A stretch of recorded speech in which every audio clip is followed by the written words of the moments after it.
Yogi's clarion call for Hindu unity. ताकत का एहसास कराइए, बंटिए मत जातियों में। Khadge hits back at Yogi's कटेंगे जाए। काटने वाले ही तुम हो और काटने वाले भी तुम हो और दूसरों को बोल रहे बटेंगे तो कटेंगे। बटेंगे तो कटेंगे slogan war. बटेंगे तो कटेंगे slogan war. That is our top focus on 6 p.m. Prime. 6 p.m. Prime here on India Today. I'm Akshita Nandagopal, and this evening we're getting you details of the BJP's slogan in these elections in Jharkhand, Maharashtra and the UP by-polls. The focus is on the term you see on your screens, batenge to katenge, meaning essentially that you will get butchered if you're divided. It's a message that Yogi Adityanath coined for Hindus to stay united. And it's triggered a whole lot of reactions coming in from the opposition, which we'll get you details of while decoding for you why this slogan has created such a ripple for the BJP. Let's begin with the headlines. It's the climax to the White House race. Donald Trump, Kamala Harris, a neck-to-neck fight. Swing states hold key to the presidential win.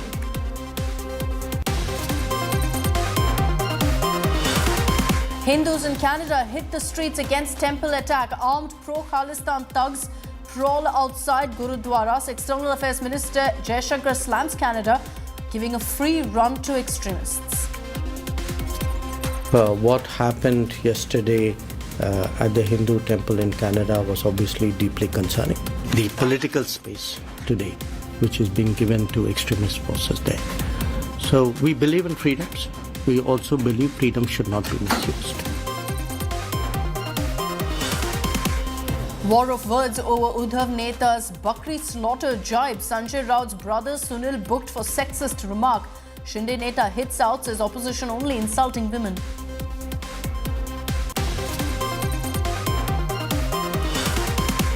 Yogi's batenge to katenge clarion call triggers big showdown. Congress chief hurls divisive politics jibe at BJP RSS.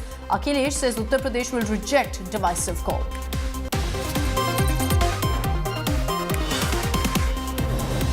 Supreme Court upholds Uttar Pradesh's madrasa law, says it is constitutional. Top court allows state government to regulate madrasa's education.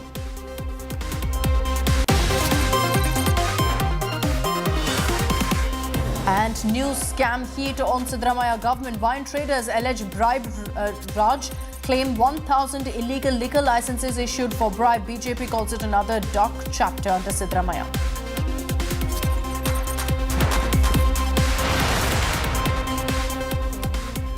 For the last few weeks, we've been hearing the slogan of batenge to katenge, something that Chief Minister Yogi Adityanath has been referring to in Uttar Pradesh. As a star campaigner in Jharkhand and Maharashtra, now this slogan is being used there too, not just by Yogi Adityanath, but by several BJP leaders now, urging Hindus to stay united, saying that there's an attempt to create divisions on caste lines. So effectively, they're saying that this is their counter to caste politics by the opposition.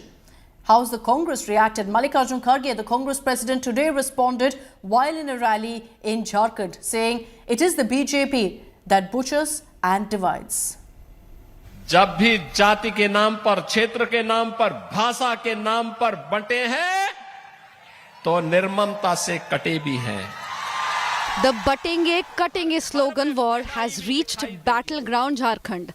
Yogi Adityanath's clarion call, which translates to get butchered if you get divided, has now led to an all-out political showdown.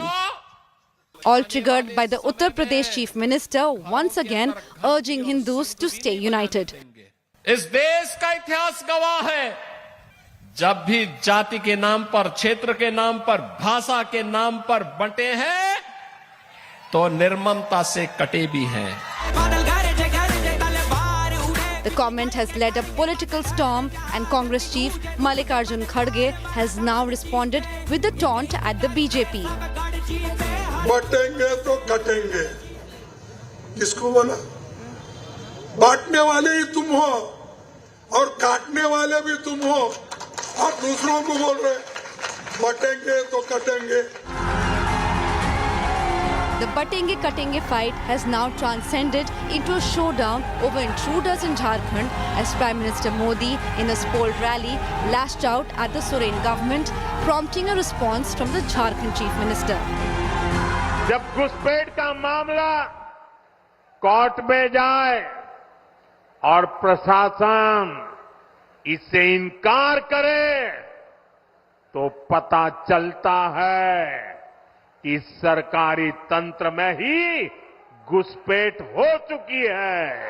मैं ये जानना चाहता हूं कि बांग्लादेश के साथ अंदर कोई घुस आप लोग का कोई समझौता है क्या? और आज बांग्लादेश के पूर्व प्रधानमंत्री को आपने यहाँ हेलीकॉप्टर उतारने कैसे दिया और किस आधार पर यहाँ पर आपने उसको शरण दे रखा है, हमको ये बता दीजिए। From Maharashtra to Jharkhand to Uttar Pradesh, the Batenge Katenge slogan has become the BJP's go-to war cry now. Bureau Report, India Today. So like we've said, for Yogi Adityanath, this has been a slogan that he's been using repeatedly, particularly in the state of Uttar Pradesh. With the by-polls also slated to happen in UP, it'll be interesting to see if this war cry actually plays out the way BJP intends to get Hindus to stay united, trying to essentially counter caste politics, which has dented the BJP in the general elections. Take a look at how the Uttar Pradesh Chief Minister has used this war cry several times recently. ताकत का एहसास कराइए, बंटिए मत जातियों में। और जिस प्रकार की घुसपैठ ये लोग करवा रहे हैं बांग्लादेशी घुसपैठियों का, जिस प्रकार की घुसपैठ इन लोगों ने रोहिंग्या का झारखंड के अंदर कराना प्रारंभ किया है, अगर डेमोग्राफी चेंज इसी प्रकार की होगी, आज ये लोग यात्रा रोक रहे हैं। बहनों और भाइयों, आने वाले समय में घरों के अंदर घंटी और शंख भी नहीं बजाने देंगे। इस देश का इतिहास गवाह है, जब भी जाति के नाम पर, क्षेत्र के नाम पर, भाषा के नाम पर बंटे हैं तो निर्ममता से कटे भी हैं। बहनों और भाइयों, कोई ऐसी गलती मत कर देना कि जो आपस में बंटे। याद रखना, बटे तो कटे, ये कभी नहीं होने देना है। क्यों प्रभु राम लला के भव्य मंदिर को तोड़ करके आक्रांताओं ने एक गुलामी का ढांचा खड़ा कर दिया था? कारण एक ही है और निवारण भी एक ही है। बंटे थे इसलिए कटे थे। और मैं फिर आपसे कहूंगा, बंटिए मत, एकजुट होकर के विकास और सुरक्षा के इस माहौल में आगे बढ़िए। बहनों और भाइयों, राष्ट्र से बढ़कर के कुछ नहीं हो सकता, कुछ नहीं हो सकता। और राष्ट्र तब सशक्त होगा जब हम एक रहेंगे, नेक रहेंगे, तभी नेक रहेंगे। बटेंगे तो कटेंगे।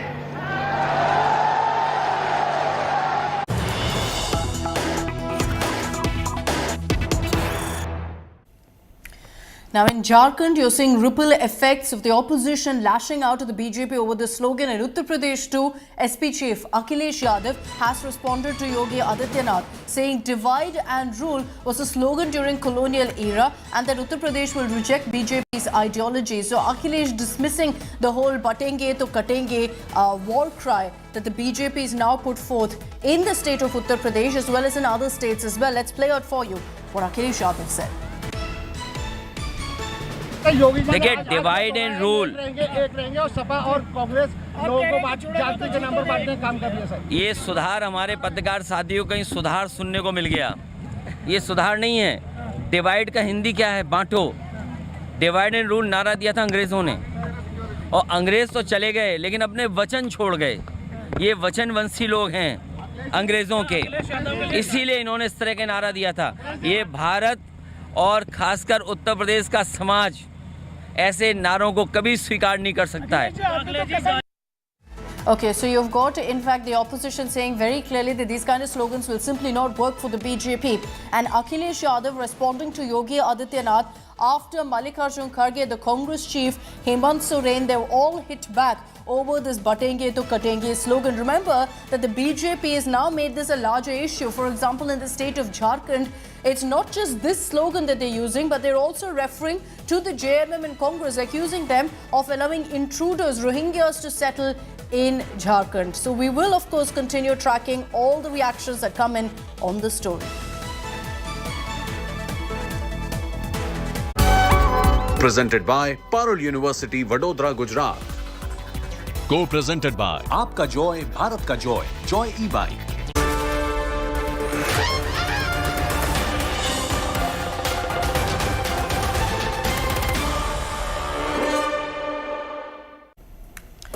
All right, we're counting down to the Maharashtra election, slated to happen on November 20th, and the poll battle is heating up, not in the way that you'd imagine. It's resorted to ugly slurs, ugly abuses and sexist comments being made. The latest in that list is Uddhav Sena MLA Sunil Raut, who's the brother of Sanjay Raut, who's made offensive remarks allegedly against his rival in the same seat, Shiv Sena leader Suvarna Karanje. Now, Sunil Raut has been booked for going ahead and referring to his rival in Vikhroli constituency as a bakri, as a goat, and said that the goat will be slaughtered on November 20th.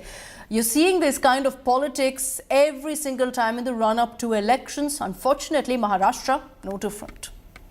तो अभी किसी को बकरा बना नहीं था तो उस बकरी को मेरे गले में डाल दिया तो अभी 20 साल में काटेंगे बकरी को Agadi netas on a sexist and vile rant. उनकी हालत देखो ना भैया, जिंदगी भर वो भाजपा में रही, अब कहीं नहीं तो इनके दूसरे पार्टी में गई, और ये इम्पोर्टेड नहीं चलता यहाँ, इम्पोर्टेड माल नहीं चलता हमारे यहाँ ओरिजिनल माल चलता है, ओरिजिनल माल है हमारा. After Sena UBT MP Arvind Sawant's imported mal jibe at BJP Shaina NC, Sena UBT MLA and Sanjay Raut's brothers Bakri jibe at rival and Shiv Sena candidate Suvarna Karanje. Sunil Raut called his opponent goat, adding that the goat will be slaughtered on November 20th.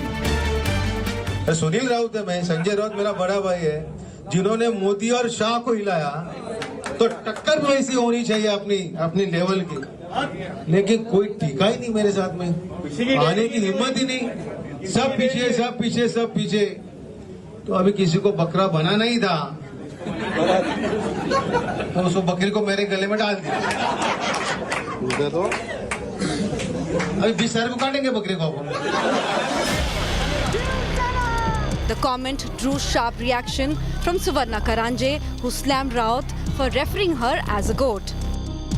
ऐसे ही महिला से बातचीत करने का उनका तरीका ही यही है, किसको मान सम्मान से देखते नहीं है, और जो भी उनको ऐसा लगता है मैं डॉन हूँ यहाँ का, तो डॉन को चुन के देना हमारी गलती हो गई, लेकिन ये डॉन कुछ काम का नहीं है, खाली दादागिरी करने के काम का है, और महिला के ऊपर ऐसा अत्याचार करने वाला ये डॉन है.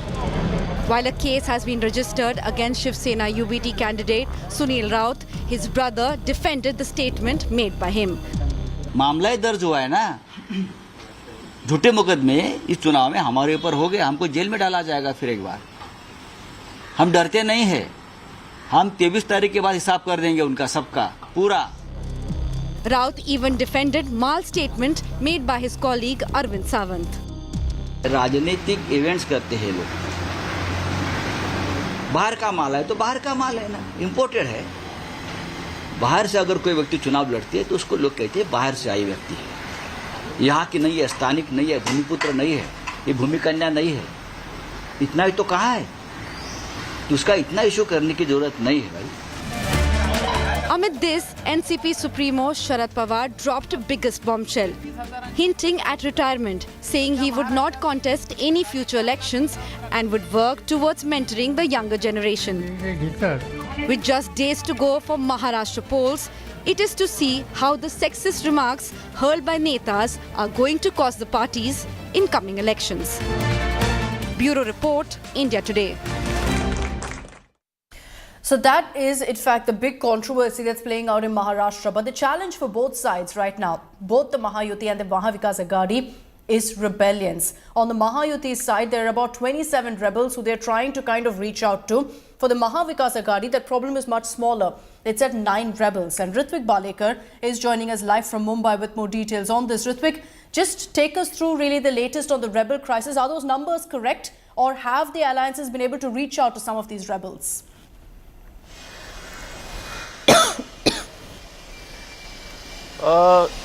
There are total 4,000 some odd candidates in the fray in Maharashtra assembly polls, but the number of rebel candidates pose a real challenge to both Mahayuti and Mahavikas Aghadi alliance because the number has risen up to now nearly 174 is what we are gathering from the ground, because not just from the party but also many independent candidates are posing threat to the official candidates of Mahayuti and Mahavikas Aghadi alliances. So it is going to be a tough task for the leaders of both the fronts to deal with these rebellions and also to avoid vote division. Now the campaign has started in full throttle, and we can see all the big leaders, be it CM Eknath Shinde, Deputy CM Devendra Fadnavis and Ajit Pawar. Also Uddhav Thackeray has kick-started their rallies from Kolhapur and other parts of the state.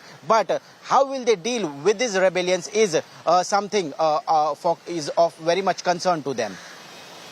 The other big talking point is on guarantees and what happens on that front. Let's just put out those graphics, and Ritvik, you can take us through really what the Mahavikas Aghadi's plan is here. The Congress, of course, has repeatedly spoken of guarantees, but we understand that this time it's going to be an alliance coming together and putting forth these guarantees. Yes, absolutely.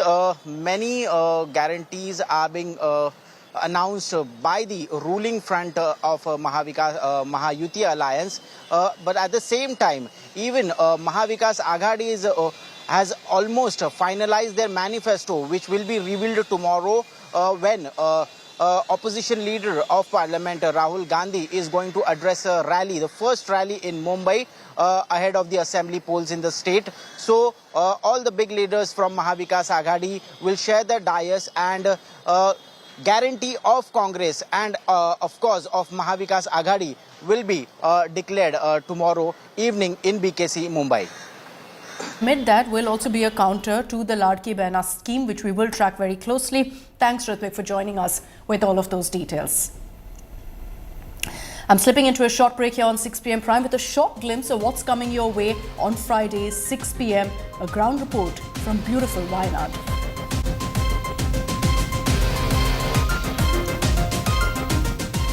All eyes are on Wayanad this election season, courtesy Priyanka Gandhi Vadra. But what am I doing all the way from Delhi here in Wayanad? Welcome to our Adipoli coverage from Wayanad.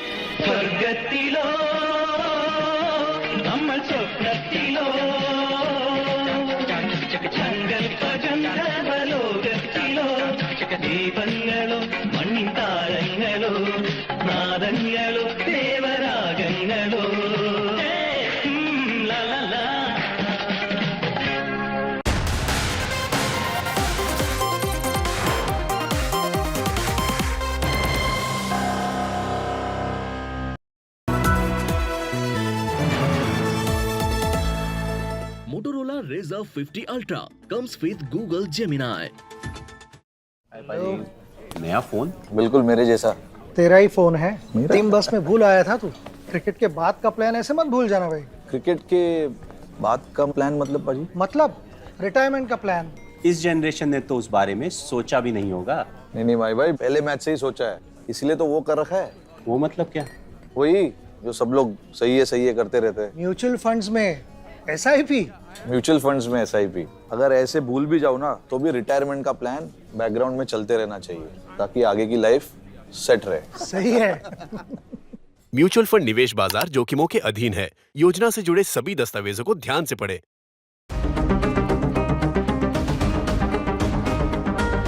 जमाने से हटकर बेबाक है मेरा signature. Signature Finest Cardamom Seeds, a premium product from Dilbar Group.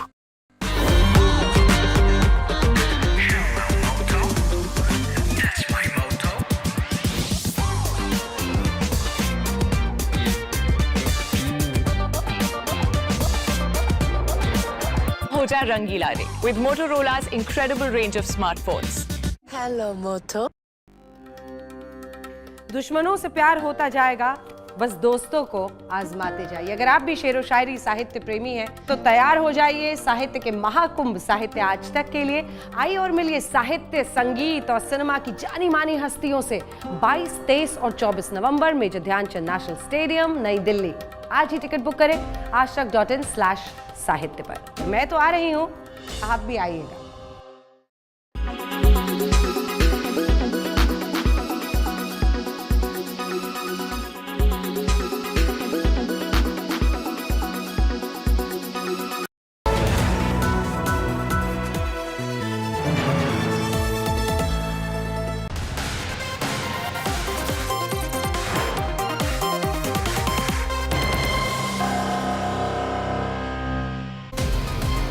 Welcome back. Karnataka Chief Minister Siddaramaiah is all set to appear before the Lokayukta over the alleged Muda scam.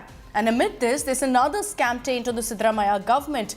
The Karnataka Wine Merchants Body has accused the excise minister of taking bribes. So even as there's Muda scam heat on Siddaramaiah, now you've got another corruption charge on the Congress government that's led to a political war. The scam heat on Siddaramaiah is peaking. The Karnataka Chief Minister is all set to appear before the Lokayukta over the alleged Muda scam. Siddaramaiah appearing before the anti-corruption body will be a telling image of the scam taint on the Congress Sarkara in Karnataka. ನಾಳೆ ಹೋಗ್ತೀರಿ sir? ನಾಳೆ 10 ಗಂಟೆಗೆ ಹೋಗ್ತಾ ಇದ್ದೀನಿ.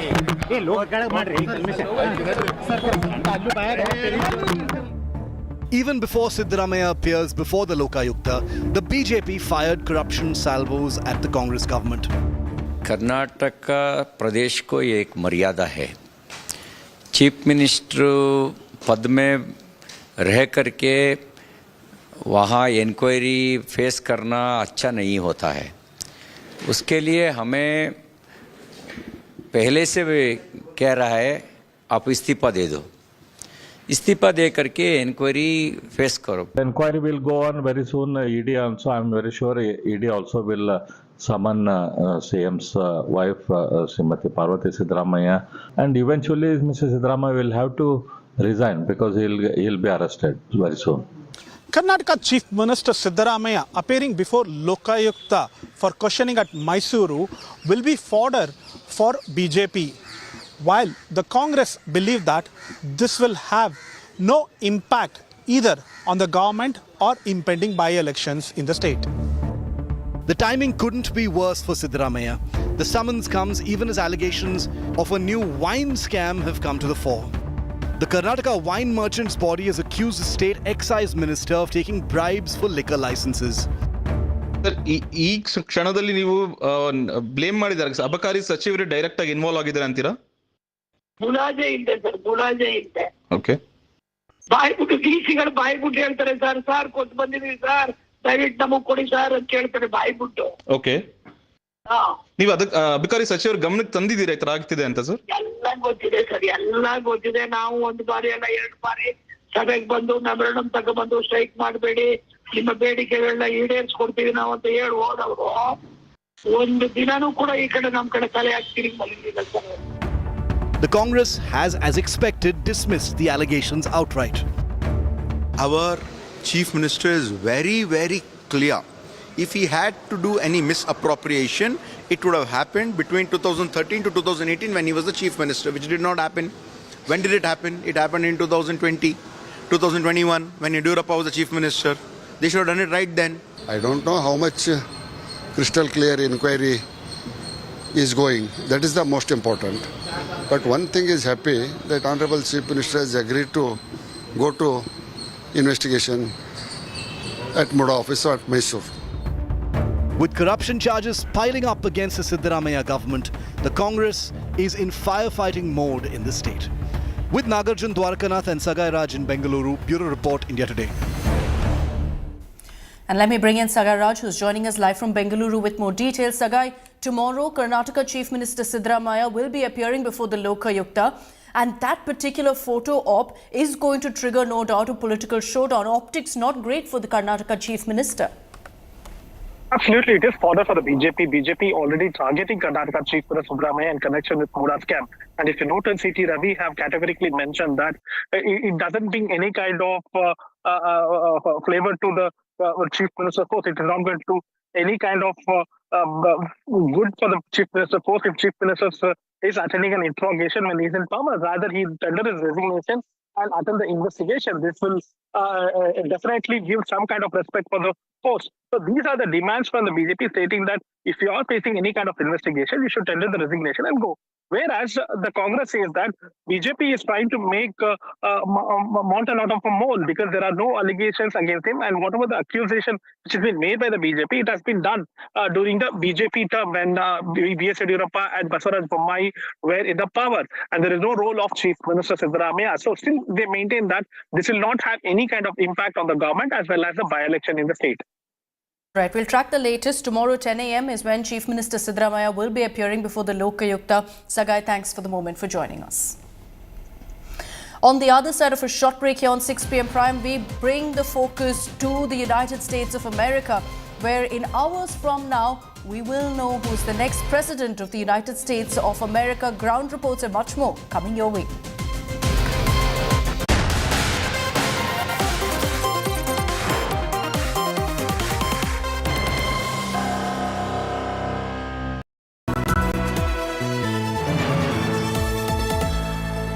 Motorola Razr 50 Ultra comes with Google Gemini.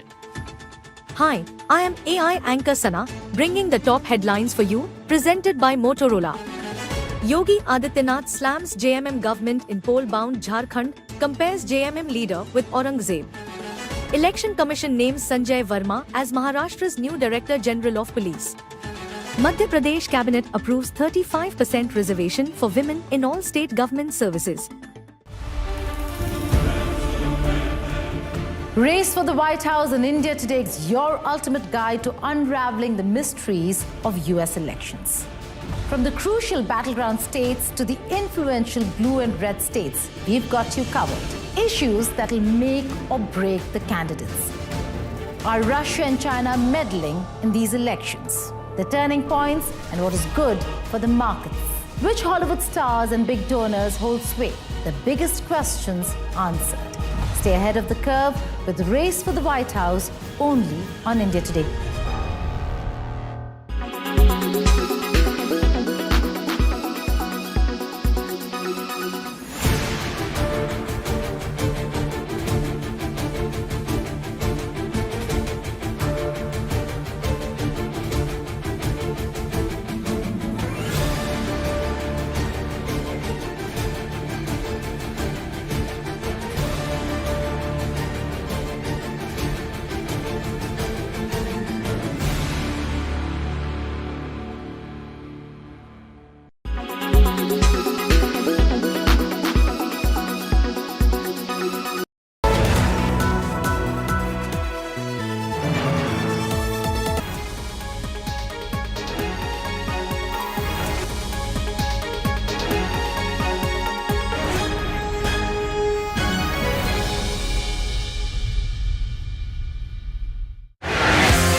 Race for White House reaches climax.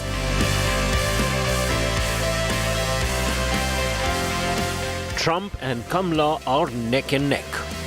So tomorrow you have to stand up and tell Kamala that you've had enough. You're not going to take it anymore. You're the most incompetent vice president we've ever had. Kamala, you're fired. Get the hell out of here. You're fired. And instead of stewing over an enemies list, I will spend every day working on my to-do list. Because ours is not a fight against something. It is a fight for something.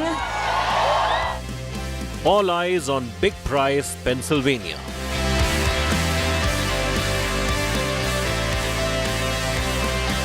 Will Trump return to White House? With your vote tomorrow, we can fix every single problem our country faces and lead America, indeed the world, to new heights of glory. Or will VP Kamala Harris be the president?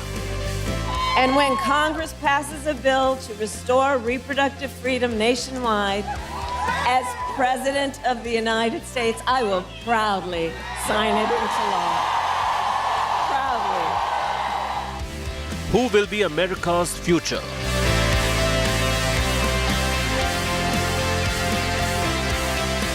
Race for America.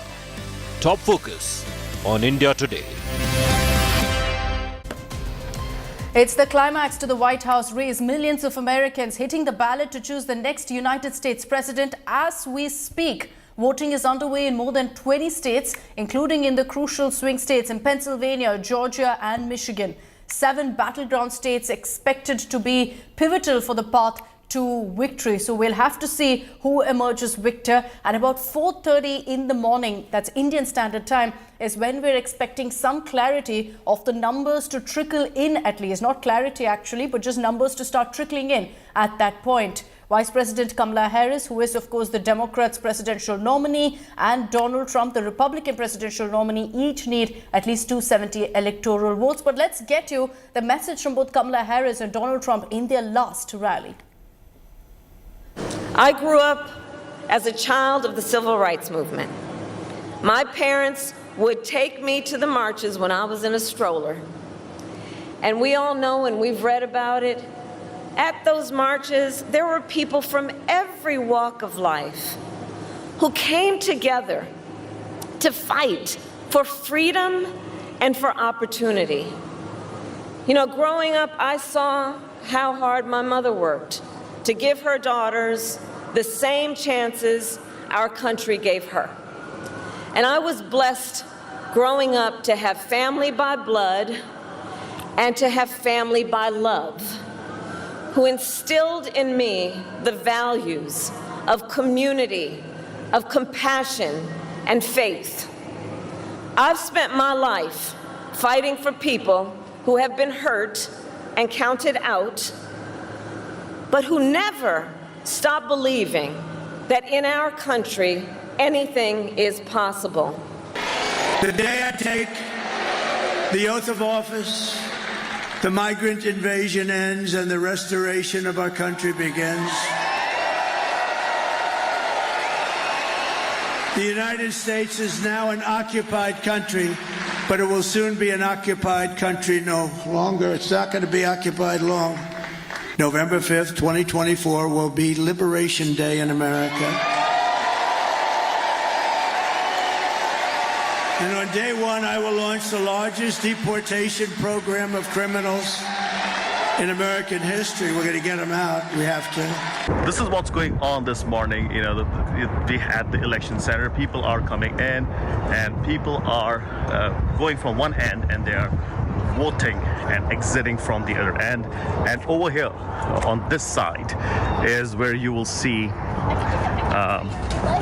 an exit poll set up, and this is how America knows who they voted for. This is one of the exit poll sites that have been set up, and just wanted to show you again. You know, it talks about who you voted for in different languages, and this is the one that says who did you vote for, what was your age, how well do you speak English. And just try to capture that voter sentiment after they voted it, and people are volunteering to write this up, and that's how America will know, or usually the news networks know who people have voted for. This is Rohit Sharma for India Today. Hi, sir. Good morning. I see your Fairfax Republicans. How are you feeling this morning? Feeling pretty good. We're always glad out here working hard, trying to make it happen. Handing out sample ballots, keeping our distance, but allowing trying to inform the voters as best we can. So still, there still seems to be, a very, very important push to get some of these independent voters. And we'll talk to this gentleman over here. It says Freedom USA. Sir, how are you? I'm good. Nice to meet you again. Just out of curiosity, how are you feeling this morning? Energetic. You think Trump's going to win? I do think so. I see the responsive. People are very responsive, and I see the red tide. Red tide is coming. Okay, all right. Yeah, thank you so much. Yes. So this is very, very early here in the morning, and we'll try to also talk to the Democratic volunteers here. Good morning, sir. How are you? How are you? How are you feeling this morning? A very important election. Say that again. Very important election. Oh yes, very important. This seems to be a blue county as far as last election goes. What are you picking up on, like, about some of those independent voters? Do you think they'll vote for Kamala Harris? I certainly hope so. I mean, are you making any last pitches? I mean, I see you have a ballot. Can I see the ballot? So that's the Democratic ballot, which gets handed out to people who come in, and it clearly says Kamala Harris and Tim Walz, Tim Kaine, who's running for senator, Jerry Connolly, who's the local congressman from here, and then there are two other issues that Virginia. A huge problem in the U.S. election this time around is the issue of illegal immigrants, and Democrats certainly are on the back foot given what they have been doing and how they've been handling the immigrant crisis. There are asylum seekers who are here, and if you see this entire stretch of road, you'll see a lot of them around here in the street and living in hotels such as the Roosevelt. We no longer can enter this hotel. It's completely blocked, and only people with certain security card and IDs can enter the hotel. So they are those who've been housed by the Democratic leadership over here, Mayor Eric Adams himself, and nobody else can enter this hotel. So yes, in this election, when we're talking about agenda, one of the issues that has made headlines is illegal immigration, and visuals such as this certainly does not bode well for the Democratic Party. In New York, Geeta Mohan reporting for India Today. We'll be joined by reporters in just a bit, but voting are underway in several parts of the United States, largely along the East Coast. There are several swing states also where polling is happening. It is very different from an Indian election, which we'll talk about also with our correspondents on ground. But from about 4:30 in the morning, that's Indian Standard Time, you can expect that the counting will begin. So by early tomorrow morning, we should have clarity really on who's taking the lead. Remember, it's based on, of course, who bags which state. And for both Trump and Harris, it's the swing states, states like Pennsylvania and Michigan, that will essentially seal their fate. Remember, Kamala Harris and Donald Trump each need at least 270 electoral votes to win. Fittingly and rather tellingly, like I mentioned, Pennsylvania and Michigan are the two states that they're focusing on, which is why Kamala Harris ended her campaign in Pennsylvania, while Donald Trump chose to end his campaign in Michigan, much like he has the last two times also that he's contested in these elections. So he considers it a sort of good luck charm, perhaps, to end his campaign in Michigan. Let's bring in Geeta Mohan. She's joining us live from Florida. Geeta, good evening, or rather, good morning.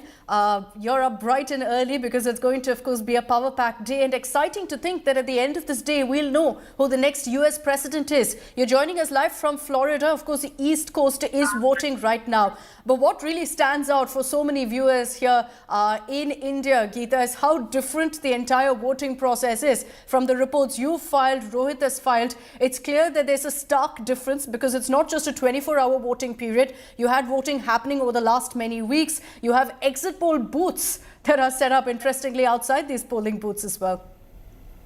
Well, that's right, Akshita. Where I am at is a very important polling booth. This is the Morton and Barbara Recreational Center. And this is where Donald Trump will be coming to cast his ballot. You have MAGA vans over here, massive Trump and Harris, Trump and Vance supporters who are here.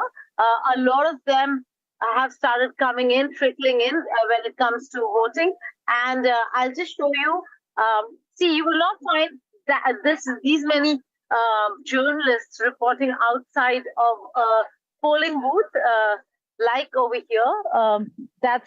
Those are all the media from the U.S. that have gathered down here at the Morton and Barbara Recreational Center, and that's the center where you can see from afar maybe how the Secret Service and police services are here to ensure that the area is sanitized. Remember, there are threats against Trump, and the fact that he's former president of the United States of America is the reason why you have a lot of security presence out here at the Morton and Barbara Recreational Center. And when I was coming to the polling booth itself, I was talking to the taxi driver, and he called this the Trump City. that this is Trump's area, it is the Trump city, and look at all this. Clearly, Akshita, everywhere we've been traveling and going, these little banners, boards have been put up, Trump bans, and there would be a chance board that you see of Harris and Walz as well, but not that many. Although yes, there are people who have come out here to support Harris as well, but this is an area, Florida, of course, is Republican, is an area dominated by. If I could speak to you, women over here, what are you doing? What is it that you're here for today? Apart from the fact that you're also voting. Well, we've already voted, but we're here to encourage people to vote the Democratic ticket, to protect women's freedoms, to protect children's safety in schools, and to protect our democracy. You think Florida really can vote Democrats this time? Is that even a possibility? Well, I'm certain that Palm Beach County will go for Harris. The state of Florida, today there are 1 million more registered Republicans than there are Democrats in Florida. So they have basically a 20% advantage in registered voters. I think Harris is going to do very well in Florida, and I think she's going to far exceed the proportion of Democrats to Republicans. So let's say Republicans outnumber her by 20%. I think she'll come within a few points of Trump. Okay, what's your name? Christine Watson. Christine, what do you intend to do when Trump comes right here to vote? Is there anything that we would greet him and say there's no anger. I feel like we're all out here to do the right thing. And we are all voting for hope, not fear, not based on fear. So we wanted to just have a conversation and be super open to that. Okay, so that's the Harris Walz supporter. They're out here, quite positive about how West Palm Beach is going to vote. They come with a very strong message. Again, reproductive rights has been, apart from immigration, economy, reproductive rights, abortion has been a massive and a major issue and agenda topic during this election. And there are women who've come out with banners, posters, urging people to vote Harris, urging people to vote Harris Walz rather than Trump Vance. Okay. We'll have to wait and see. But yeah, there are tables that have been set up, if you can see. And yes, all this is happening amidst massive security presence right there. We know that there has been sanitization of the entire area only because this is where Donald Trump will be coming to vote. So we will come across to you, Geeta, when Donald Trump is there to cast his vote. But Geeta, getting us some great voices on ground there, the beauty of democracy on display in America. I want to bring in Rohit Sharma, who's joining us live from Washington, D.C. Rohit, while voting is on, I think everyone's eyes are fixated on one thing. When will we know who is the next U.S. president, who sits on the throne in Washington, D.C., Rohit? Well, look, people have started coming in early. They were as early as 6 a.m. People were lined up. They're voting. If you can probably see behind me, I'll probably try to take my camera over there as a speaker. People are still coming in. I mean, pretty similar scenes. We've got volunteers from both the parties here. People are trying to come in. They are handing them ballots. We've seen everybody come in. We're seeing, as you can probably see, we have some more people coming in and trying to vote. And I saw a very interesting sign. And if I could take you there. And something that Trump has talked about and Republicans have talked about. And I'm trying to see if I could actually, and it says only citizens vote. Now, this is very, very important. A lot of people have said, especially on the Republican side of things, that there are people who are voting who are not registered to vote and they shouldn't be voting and only citizens can vote on this election. A Trump talking point, essentially. And it's rare to see such sign in the state of Virginia, rare to see such signs in blue states. So a lot of people that I've talked to, and I spoke to some people off the record who did not want to talk to me on the camera, have said that in states like D.C. and Virginia and Maryland, which are primarily blue states, they are voting for Trump. And this is something that, we've been talking about, the silent majority of Americans who are not getting registered in polls. that might be true, because when people come out to vote, they are saying that they are voting for Donald Trump. You would not expect this in blue states, like, as I said, Virginia, Maryland, and D.C. So very interesting build-up. We would not know, as you said, Akshita, we probably would not know until later tonight or, tomorrow morning who's going to be leading. But looks like it's going to be a neck-and-neck competition initially. The polls will close at different times in different time zones. America, starts voting 6:30 a.m. here on Eastern time, goes up until almost midnight when it's in California. We'll have some projections come in, but it is exciting. People are out here to vote. And one theme, that people are sticking to is they want the nation to reconcile after such a big polarizing election. And they want to be able to come together and bring this, and they want a leader who can bring this country together. And that's the theme I have captured on the ground, Akshita. It's been such an interesting election campaign that I think most Indians will be having a sleepless night tonight, tracking all the updates that come in from you, Rohit, and from you, Geeta. Thank you very much. Have a great day ahead. Later tonight, for us, of course, tomorrow morning, Geeta and Rohit will be getting us all those updates, and they will be telling us who's ahead, who's winning this close election battle. But let's get you some of the highlights of the last campaign of Kamala Harris and Donald Trump. In the run-up to now the final leg of voting, here was their message to the voters and, of course, the barbs they fired at each other. Now this, even as there are reports that suggest, and multiple polls that suggest, that this is a neck-and-neck fight, that this is going to go down to the wire, which is why, as I mentioned earlier, both Trump and Kamala Harris chose to sign off from key battleground states, from key swing states. Kamala Harris in Pennsylvania, Donald Trump was in Pennsylvania, and then in Michigan as well. And these two states, along with a handful of others, many believe will decide this election. Let's get you some of those highlights. With your vote, we're going to win Pennsylvania, and we're going to defeat Kamala and those radical left, what they're doing to our country. The momentum is on our side. Our campaign has tapped into the ambitions, the aspirations, and the dreams of the American people. And we know it is time for a new generation of leadership in America. And I am ready to offer that leadership as the next president of the United States. So tomorrow you have to stand up and tell Kamala that you've had enough.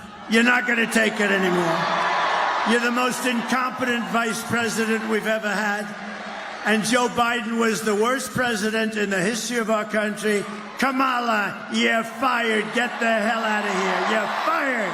And we have an opportunity in this election to finally turn the page on a decade of politics driven by fear and division. We are done with that. We're done. We're done. We're exhausted with it. And Pittsburgh, we are not going back. We are ready for a president who knows the true measure of a leader is not based on who you beat down, it is based on who you lift up. Over the past 4 years, Kamala has orchestrated the most egregious betrayal that any leader in American history has ever inflicted upon our people. She's violated her oath of office. She's eradicated our sovereign border and unleashed an army of gangs and criminal migrants from prisons and jails, insane asylums and mental institutions from all around the world, from Venezuela and the Congo in Africa, stealing countless American lives. And these are rough customers that are coming, much rougher than almost anybody in this room. And instead of stewing over an enemies list, I will spend every day working on my to-do list,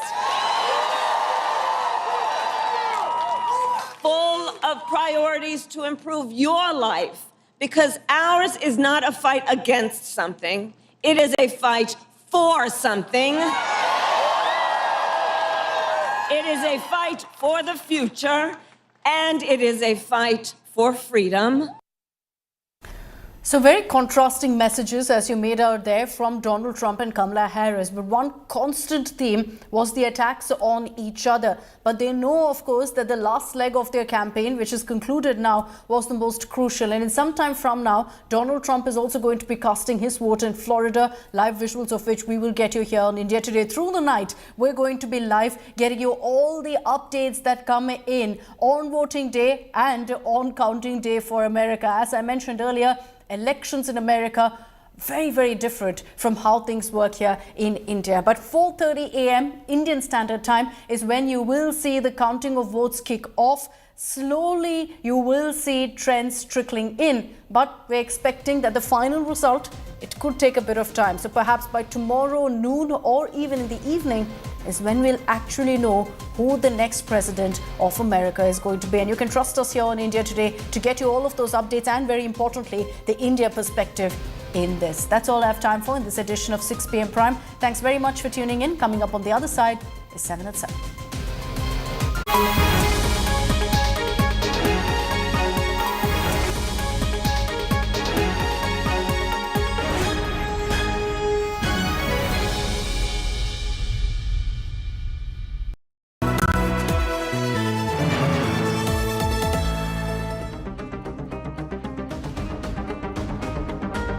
जमाने से हटकर बेबाक है मेरा signature finest cardamom seeds, a premium product from Dilbar Group.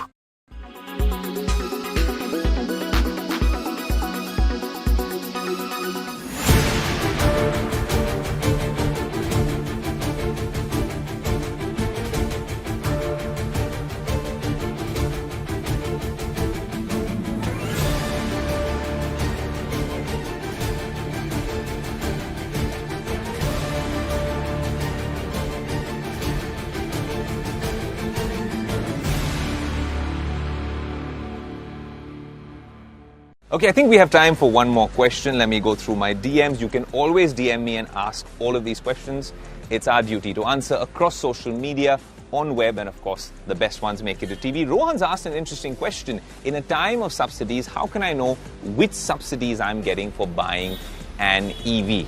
All EV buyers will now get certificates which not only celebrate your achievement for contributing to the environment, but also to highlight all the subsidies you're getting. Everyone who buys an EV will now have to do an e-Aadhaar-based KYC, followed by a facial authentication and a selfie verification at dedicated booths at the dealership. Now, this is being done as part of the PM eDrive subsidy scheme under the Ministry of Heavy Industries. Buyers will receive a certificate highlighting all the subsidies they are getting when buying an EV. This certificate will also have the name and photograph of the buyer, the name of the manufacturer, and the image of the Prime Minister. Now, this sort of tech being used in this sort of initiative being introduced is a first of its kind for any such government-backed scheme. Honestly, it's an interesting initiative by the government. A lot of people who buy an EV with a green number plate honestly think that it is a lot cooler than the other cars that they purchase. There is that Gen Z wow factor. So now to get that certificate and a badge as well is great.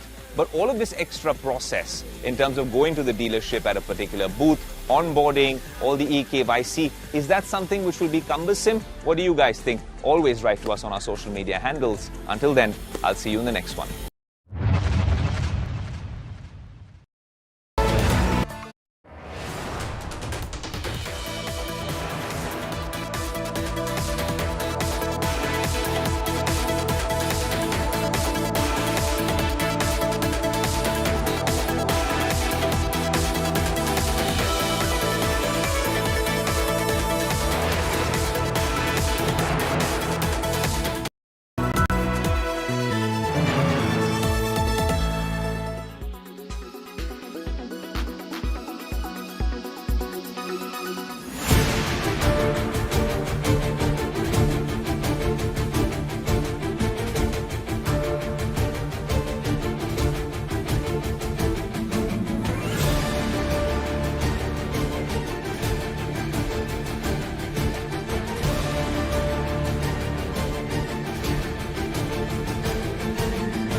Weather forecast now. Delhi, maximum 32 and minimum 20 degrees. Mumbai, maximum 32 and minimum 26 degrees. Kolkata, maximum 31 and minimum 22 degrees. Bangalore, maximum 26 and minimum 20 degrees. Chennai, maximum 30 and minimum 26 degrees. Hyderabad, maximum 29 and minimum 20 degrees.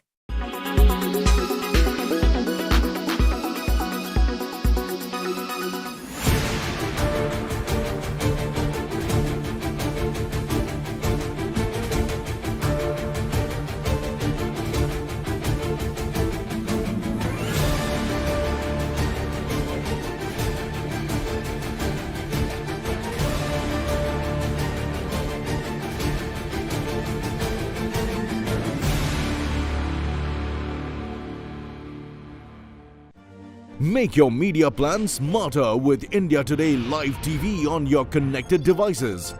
Amplify your brand with 100 million smart internet viewers. To advertise, mail us at sales@aajtak.com.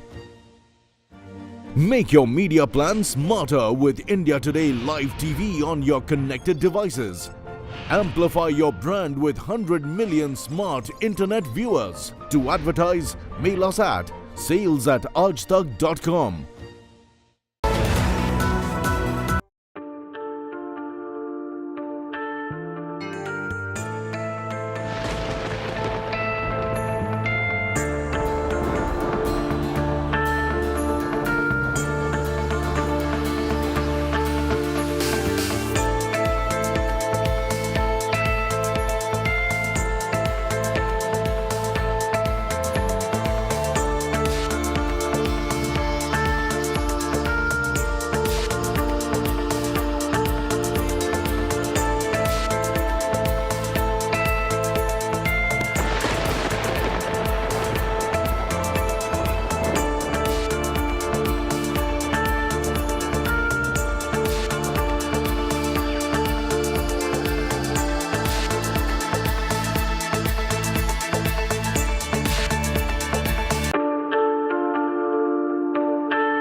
Co-powered by Voltas Beko Refrigerator, Sun's goodness in your fridge. Co-powered by MG Windsor EV, live business class. Veka, India's largest selling UPVC window. Gulf, together we are unstoppable.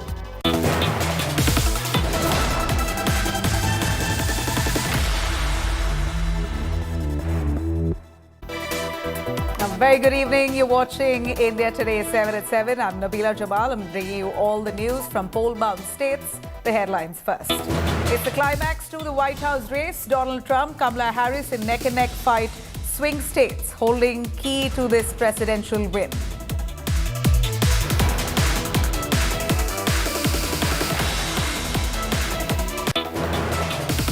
Hindus in Canada hit the streets against temple attack. Armed pro-Khalistani thugs on the prowl outside Gurudwaras. External Affairs Minister S. Jaishankar slamming Canada for giving a free run to extremists. War of words over Uddhav Neta's Bakri slaughter jibe. Sanjay Raut's brother Sunil Raut booked for a remark which they dub as sexist. Shinde Neta hits out, says opposition only insulting women.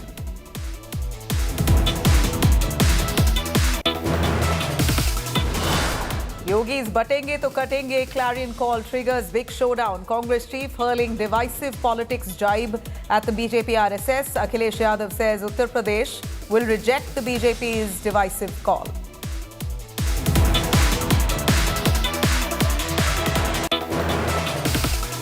Supreme Court upholds Uttar Pradesh's madrasa law, says it is constitutional. Top court allows the state government now to regulate madrasa education. All the madrasas under the state's ambit will now have to introduce quality modern education.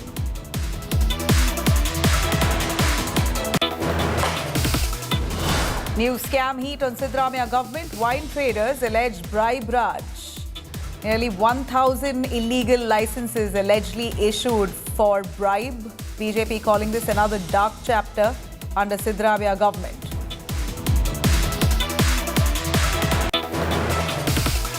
External Affairs Minister S. Jaishankar speaks out on what's next after disengagement, says pullback of troops is on the cards. Big priority is to separate the troops.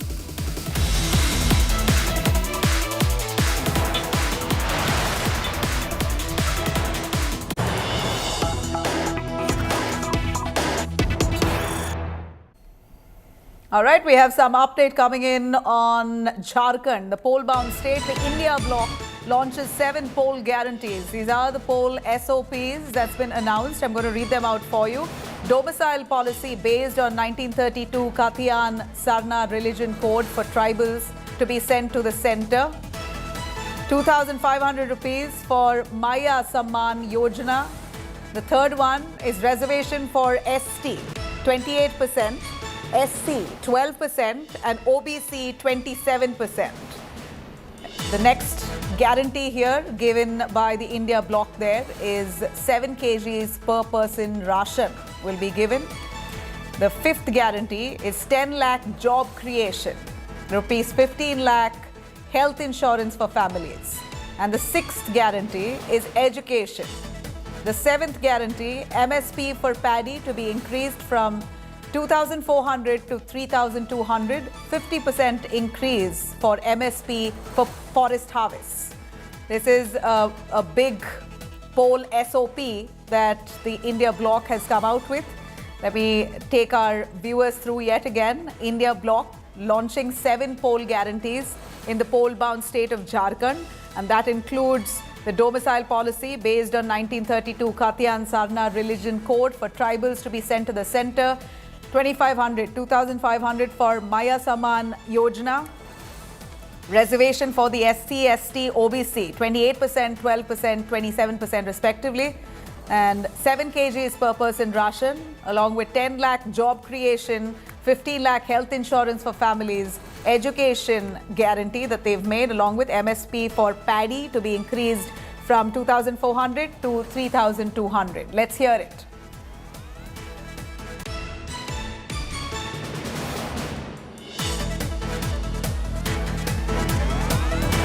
हालांकि हमारे सरकार का कार्यकाल अभी 1 महीना और होना था, लेकिन कौन सी ऐसी विकट परिस्थिति आ गई कि आज चुनाव 1 महीना पहले हो रहा है। राज अलग होने के बाद मुझे लगता है ये पहली बार हम इस चीज को देख रहे हैं। मोदी जी जो बोल रहे हैं, झारखंड में हो किसी और जगह हो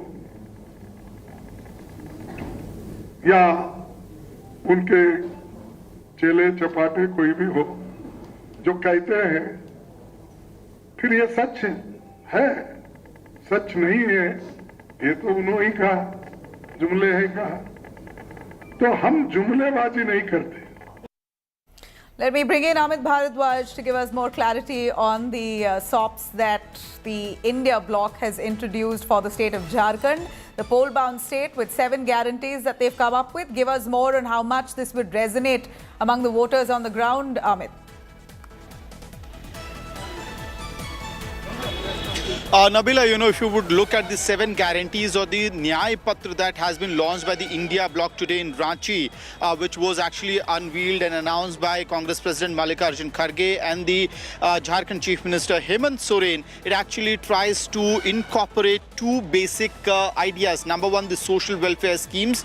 You can call it freebies, yes, SOPs, and along with that, the emotive issues have been also included in this particular guarantee that has been released by the India bloc today. And beginning with the domicile policy, because Jharkhand is a state where the native policy is not there. So who is the native resident of Jharkhand is yet to be decided. And Hemant Soren has been making it a point, saying again and again that, look, I'm going to implement 1932 Kathiyan, which means anybody whose grandfathers have been living in Jharkhand since 1932 will be considered a local. Anyone beyond that line will not be considered a local, and that brings in reservation policy, job policy, everything kicks in with that particular domicile policy. So it's an emotive issue. Sarna code for Adivasis to be sent to the center. This is Sarna code essentially means a separate religion for the tribals.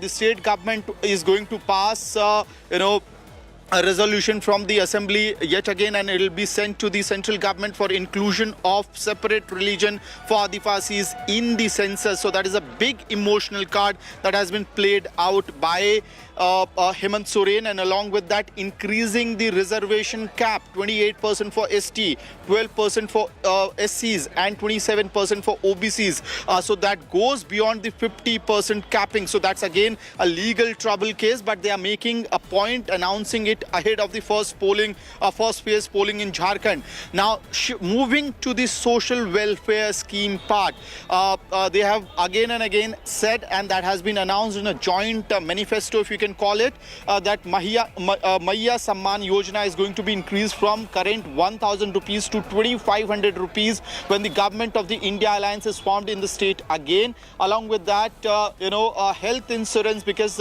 PM Modi as well as the BJP has been talking about Ayushman Bharat Yojana. Yeah. Now you have India Alliance trying to tell the voters of Jharkhand that look, our insurance policy is stronger, 15 lakh rupees coverage, and along with that opening of engineering colleges, medical colleges in every district. So it's a larger scheme to include social welfare schemes, also incorporate the emotive issues, big emotional cards that are pending for the native population and in specific the tribals of the state. Back to Nabila. Right.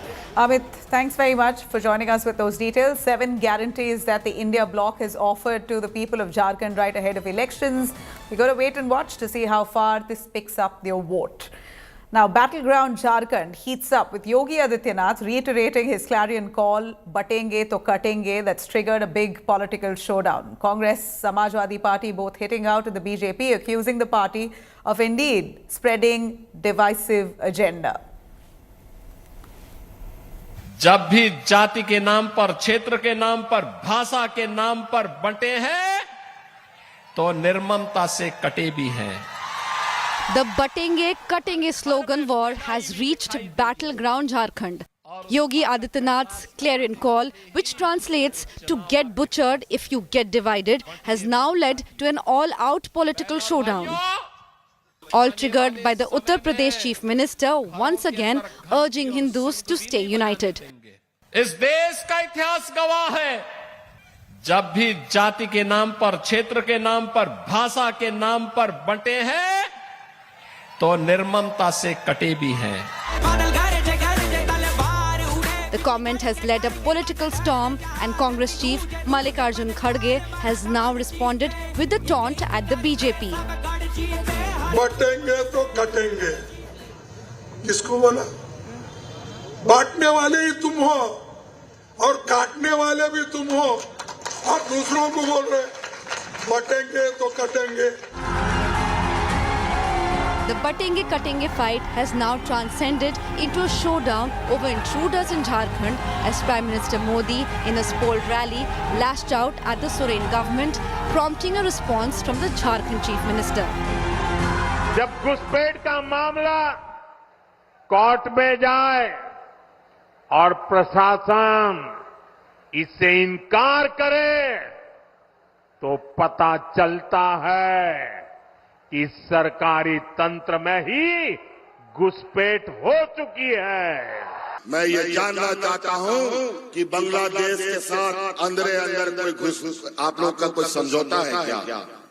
और आज बांग्लादेश के पूर्व प्रधानमंत्री को आपने यहाँ helicopter उतारने कैसे दिया और किस आधार पर यहाँ पर आपने उसको शरण दे रखा है, हमको ये बता दीजिए.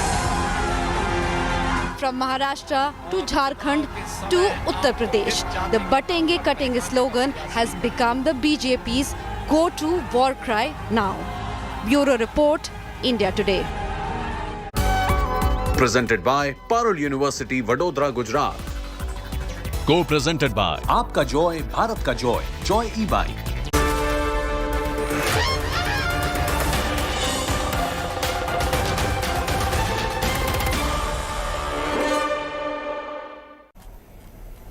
Now, another sexist slur has landed Uddhav Sena in trouble. This time, Sanjay Raut's brother Sunil Raut, who's currently in the dock for his Bakri comments that he made to his contender. In fact, Suvarna Karanje, who's a candidate from the Shinde Sena, he calls a Bakri who's been tied to his neck, basically taking a jibe at the Shinde Sena, saying they had no other candidate and no other choice fit enough to fight him, so they ultimately landed a Bakri in the constituency. Let me take you through this report. तो अभी किसी को बकरा बना नहीं था, तो उस बकरी को मेरे गले में डाल दिया। अभी 20 रुपए काटेंगे बकरी को। Agadi netas on a sexist and vile rant.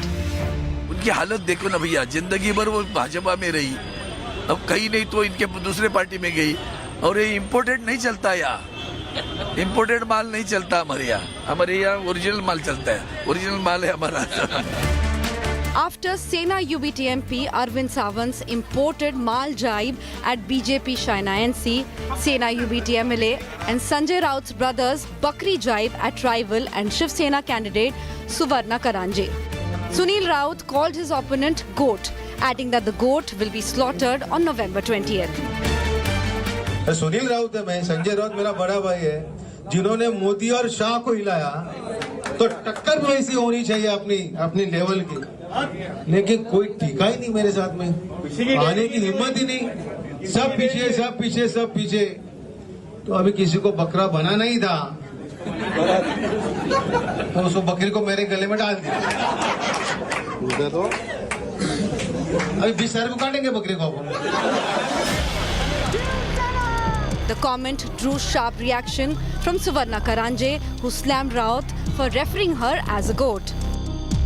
ऐसे ही महिला से बातचीत करने का उनका तरीका ही यही है, किसको मान सम्मान से देखते नहीं है, और जो भी उनको ऐसा लगता है मैं डॉन हूँ यहाँ का, तो डॉन को चुन के देना हमारी गलती हो गई, लेकिन ये डॉन कुछ काम का नहीं है, खाली दादागिरी करने के काम का है, और महिला के ऊपर ऐसा अत्याचार करने वाला ये डॉन है।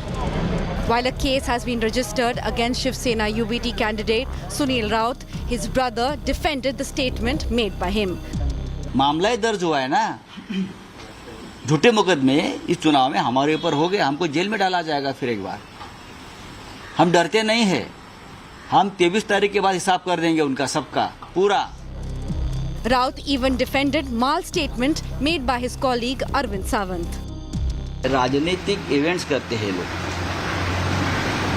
बाहर का माल है तो बाहर का माल है ना, इम्पोर्टेड है।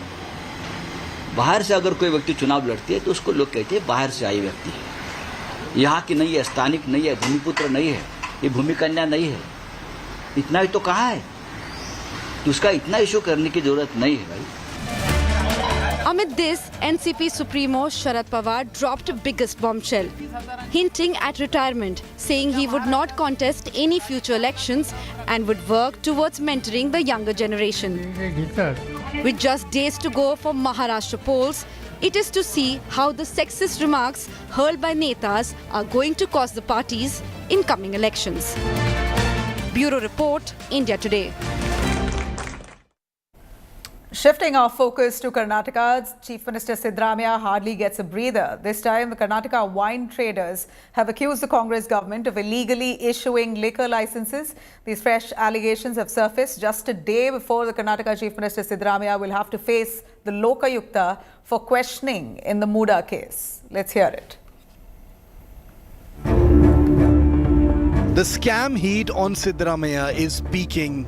The Karnataka Chief Minister is all set to appear before the Lokayukta over the alleged Muda scam. Siddaramaiah appearing before the anti-corruption body will be a telling image of the scam taint on the Congress Sarkara in Karnataka. ನಾಳೆ ಹೋಗ್ತೀರಿ sir? ನಾಳೆ 10 ಗಂಟೆಗೆ ಹೋಗ್ತಾ ಇದ್ದೀನಿ. ಏ ಲೋಕಗಳ ಮಾಡ್ರಿ ನಿಮಿಷ. Even before Siddaramaiah appears before the Lokayukta, the BJP fired corruption salvos at the Congress government. Karnataka प्रदेश को एक मर्यादा है। चीफ मिनिस्टर पद में रह करके वहाँ इंक्वायरी फेस करना अच्छा नहीं होता है। उसके लिए हमें पहले से कह रहा है आप इस्तीफा दे दो। इस्तीफा दे करके इंक्वायरी फेस करो. Inquiry will go on very soon. ED also, I'm very sure ED also will summon CM's wife, Srimati Parvati Siddaramaiah, and eventually Mr. Siddaramaiah will have to resign because he'll be arrested very soon. Karnataka Chief Minister Siddaramaiah appearing before Lokayukta for questioning at Mysuru will be fodder for BJP, while the Congress believe that this will have no impact either on the government or impending by-elections in the state. The timing couldn't be worse for Siddaramaiah. The summons comes even as allegations of a new wine scam have come to the fore. The Karnataka Wine Merchants Body has accused the state excise minister of taking bribes for liquor licenses. ಈ ಕ್ಷಣದಲ್ಲಿ ನೀವು blame ಮಾಡಿದ್ದಾರೆ ಅಬಕಾರಿ ಸಚಿವರು direct ಆಗಿ involve ಆಗಿದ್ದಾರೆ ಅಂತೀರಾ? ಮುಲಾಜೆ ಇದೆ ಸರ್, ಮುಲಾಜೆ ಇದೆ. ಓಕೆ. ಬಾಯ್ಬಿಟ್ಟು ಡಿಸಿಗಳು ಬಾಯ್ಬಿಟ್ಟು ಹೇಳ್ತಾರೆ ಸರ್, ಸಾರ್ ಕೊಟ್ಟು ಬಂದಿದೀವಿ ಸರ್, ದಯವಿಟ್ಟು ನಮಗ್ ಕೊಡಿ ಸರ್ ಅಂತ ಕೇಳ್ತಾರೆ ಬಾಯ್ಬಿಟ್ಟು. Okay.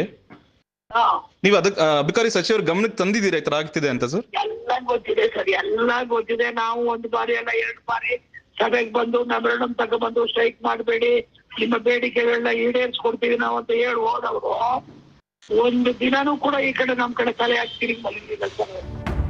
The Congress has, as expected, dismissed the allegations outright. Our Chief Minister is very, very clear. If he had to do any misappropriation, it would have happened between 2013 to 2018 when he was the Chief Minister, which did not happen. When did it happen? It happened in 2020, 2021 when Yediyurappa was the Chief Minister. They should have done it right then. I don't know how much crystal clear inquiry is going. That is the most important. But one thing is happy that Honorable Chief Minister has agreed to go to investigation at Muda office or at Mysore. With corruption charges piling up against the Siddaramaiah government, the Congress is in firefighting mode in the state. With Nagarjun Dwarkanath and Sagai Raj in Bengaluru, Bureau Report, India Today.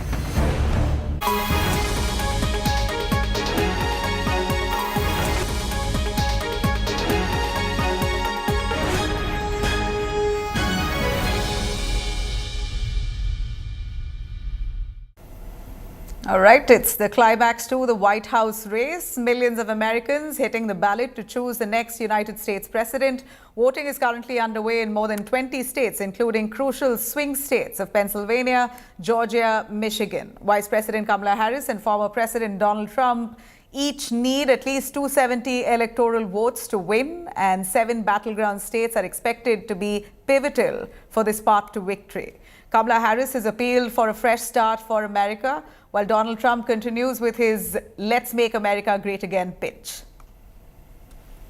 So tomorrow you have to stand up and tell Kamala that you've had enough. You're not going to take it anymore. You're the most incompetent vice president we've ever had. And Joe Biden was the worst president in the history of our country. Kamala, you're fired. Get the hell out of here. You're fired. And we have an opportunity in this election to finally turn the page on a decade of politics driven by fear and division. We are done with that. We're done. We're done. We're exhausted with it. And Pittsburgh, we are not going back. We are ready for a president who knows the true measure of a leader is not based on who you beat down, it is based on who you lift up. Hi, sir. Good morning. I see your Fairfax Republicans. How are you feeling this morning? Feeling pretty good. We're always going out here working hard, trying to make it happen. Handing out sample ballots, keeping our distance, but allowing trying to inform the voters as best we can. So still, there still seems to be, a very, very important push to get some of these independent voters. And we'll talk to this gentleman over here. It says Freedom USA. Sir, how are you? I'm good. Nice to meet you again. Just out of curiosity, how are you feeling this morning? Energetic. You think Trump's going to win? I do think so. I see the responsive. People are very responsive. And I see the red tide. Red tide is coming. Okay, all right. Yeah, thank you so much. Yes. So this is very, very early here in the morning, and we'll try to also talk to the Democratic volunteers here. Good morning, sir. How are you? How are you? How are you feeling this morning? A very important election. Say that again? Very important election. Oh yes, very important. This seems to be a blue county as far as last election goes. What are you picking up on, like, about some of those independent voters? Do you think they'll vote for Kamala Harris? I certainly hope so. I mean, are you making any last pitches? I mean, I see you have a ballot. Can I see the ballot? So that's the Democratic ballot, which gets handed out to people who come in, and it clearly says Kamala Harris and Tim Walz, Tim Kaine, who's running for senator, Jerry Connolly, who's the local congressman from here, and then there are two other issues that were generated. A huge problem in the US election this time around is the issue of illegal immigrants, and Democrats certainly are on the back foot given what they have been doing and how they've been handling the immigrant crisis. There are asylum seekers who are here, and if you see this entire stretch of road, you see a lot of them around here in the street and living in hotels such as the Roosevelt. We no longer can enter this hotel.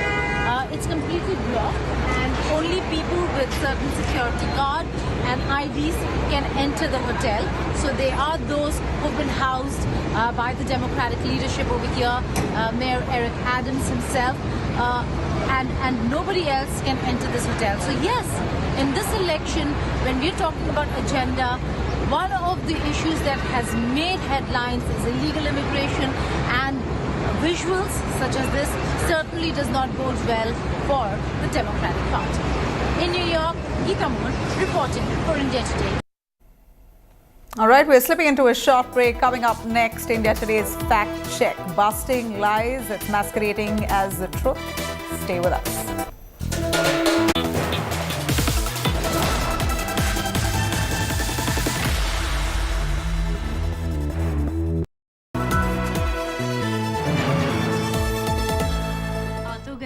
जाओगी कैसे? Hello, मैं आ रहा हूँ। भगा कर ले जाऊंगा। Security! भाग गए, पकड़ो उनको। हेलो, बोला था ना, भगा कर ले जाऊंगा। एक हिंट तो देते? हिंट? बड़े आराम से। Motorola Razr 50 Ultra comes with Google Gemini. एक दोस्त है जिससे बात किए बिना हम रह नहीं सकते। बातें घंटों की हों या कुछ सेकंड्स की। ये दोस्त हमेशा हमारी बात सुनता है, क्योंकि हमारा सबसे अच्छा दोस्त भगवान ही तो है। मंगलदीप, दिल से करो बात भगवान के साथ।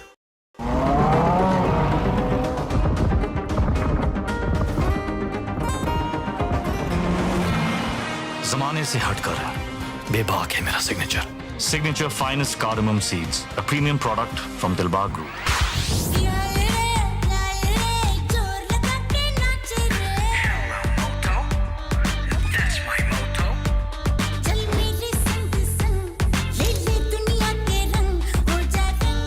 हो जा रंगीला रे with Motorola's incredible range of smartphones. Hello, Moto. Motorola Razr 50 Ultra comes with Google Gemini. Hi, I am AI anchor Sana, bringing the top headlines for you, presented by Motorola. Yogi Adityanath slams JMM government in poll-bound Jharkhand, compares JMM leader with Aurangzeb. Election Commission names Sanjay Verma as Maharashtra's new Director General of Police. Madhya Pradesh Cabinet approves 35% reservation for women in all state government services.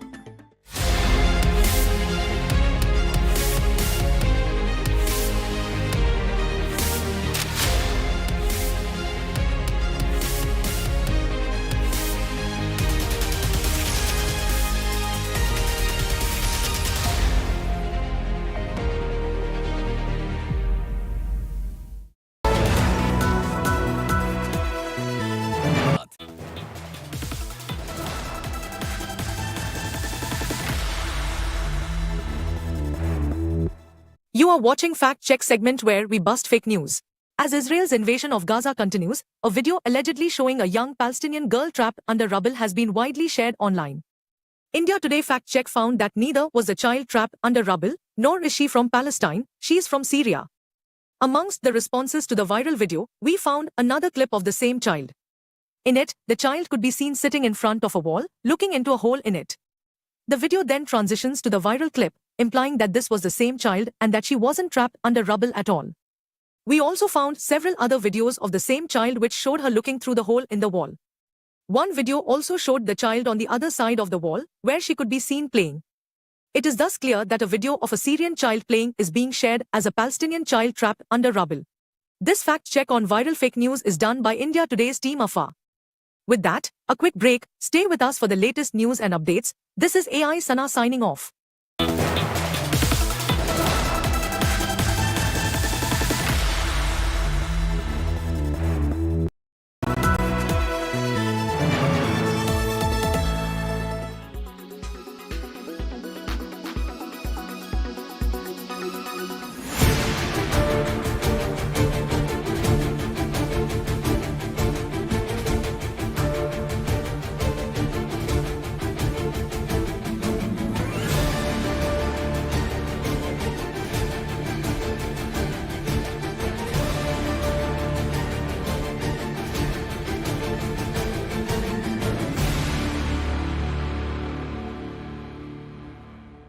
Canada has developed a pattern of making allegations without providing specifics. Secondly, when we look at Canada, for us, the fact that they're putting our diplomats under surveillance is something which is unacceptable. Third, the incidents which the gentleman there spoke about, and do look at the video. I think they would tell you, in a way, the political space today, which is being given to extremist forces there. So we believe in freedoms. We also believe freedom should not be misused. And have you had a talk about it? Exactly on the lines which I've spoken.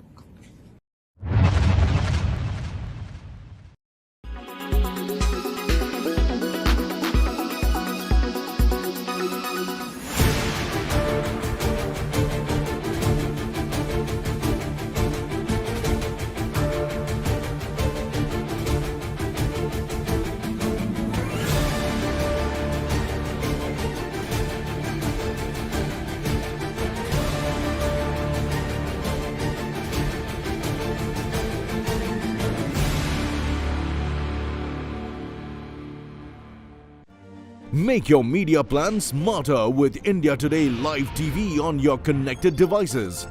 Amplify your brand with 100 million smart internet viewers. To advertise, mail us at sales@aajtak.com.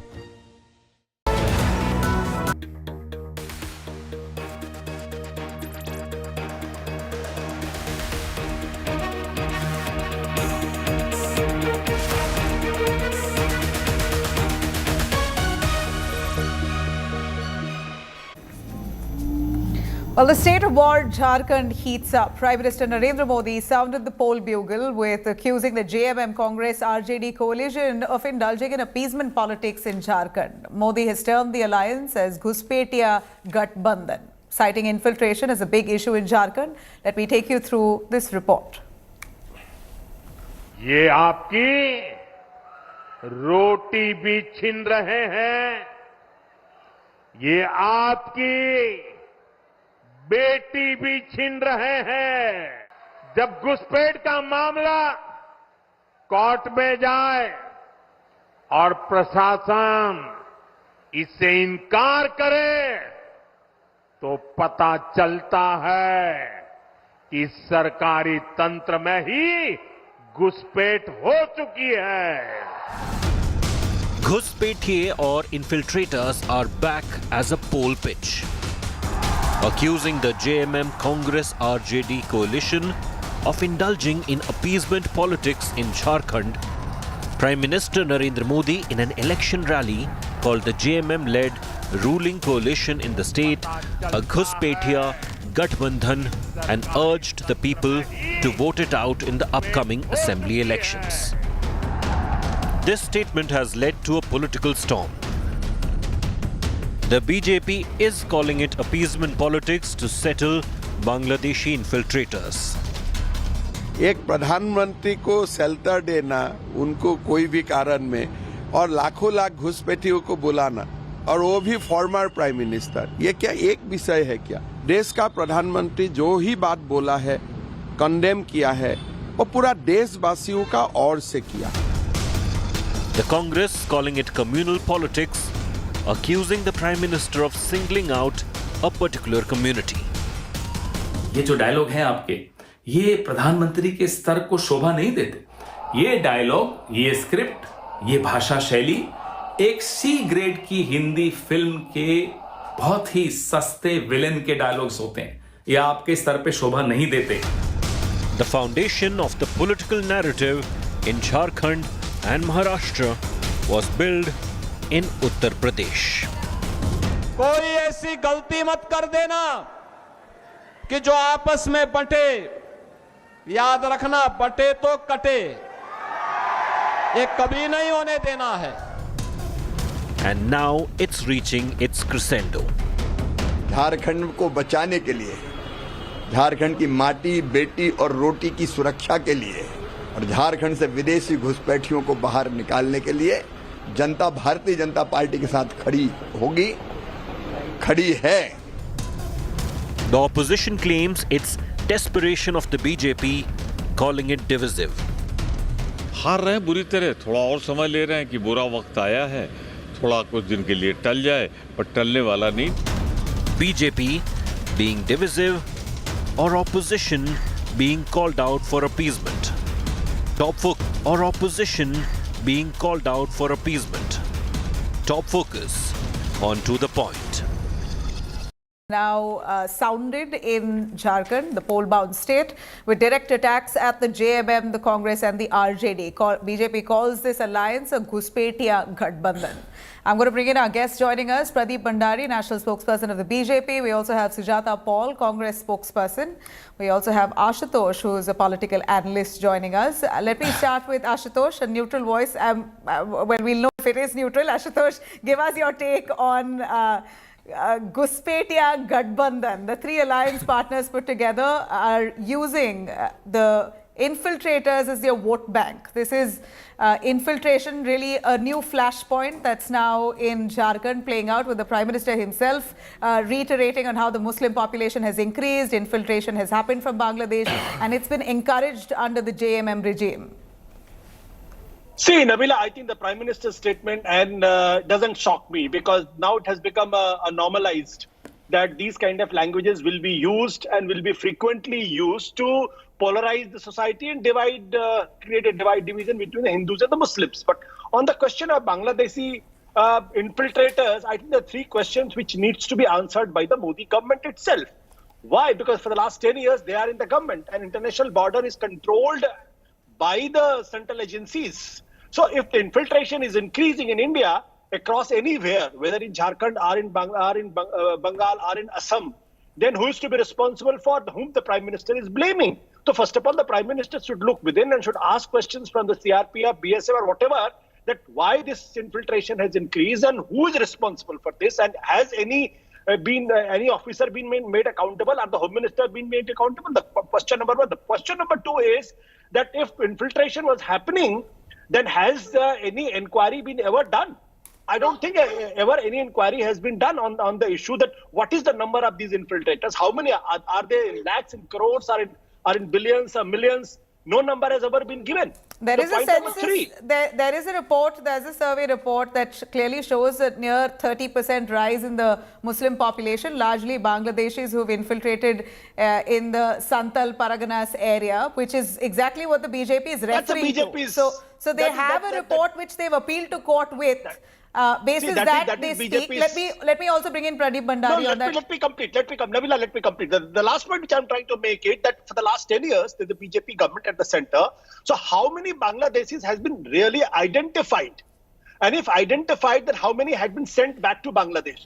Now, Ashutosh, you're saying that this is entirely a central government problem, but it's also sucking out the state resources. So the state government will also have a role to play to a large extent, and legitimizing them will also be a role that will be played by the state government, be it giving Aadhaar cards or giving them basic amenities. They should be taken into account. If there is something off or odd, it's for the ruling government there to act on. But a quick word, Pradeep Bhandari, as we see here, the BJP bringing this batenge to katenge, a Clarion call into Jharkhand. You had The Congress chief, Mallikarjun Kharge, today saying that this is the kind of divisive politics the BJP thrives on. Well, Nabila, allow me a 90 seconds rebuttal. Well, Nabila, that is what exactly the media and the opposition said us when we were speaking about issues in Haryana. We raise issues on the ground, and this illegal infiltration and political patronage to illegal infiltration is an issue in Jharkhand, and I will reiterate. This is the Jharkhand High Court order, and let me state point number 24, which says that the entire state of Jharkhand, in particular the tribal community, would be jeopardized if such a question is not answered,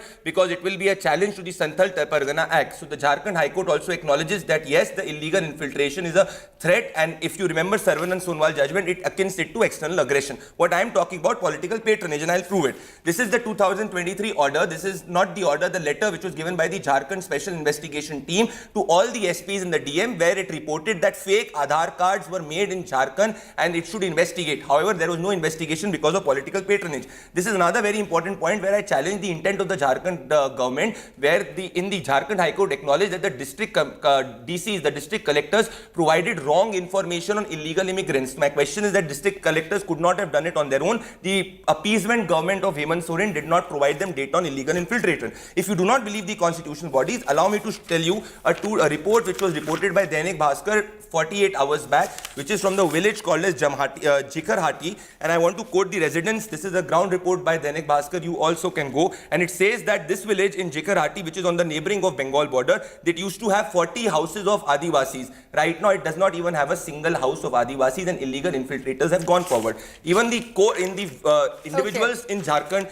acknowledge this, that the illegal infiltrators are marrying tribal daughters, and the love jihad is a reality. So what we are speaking is on the ground.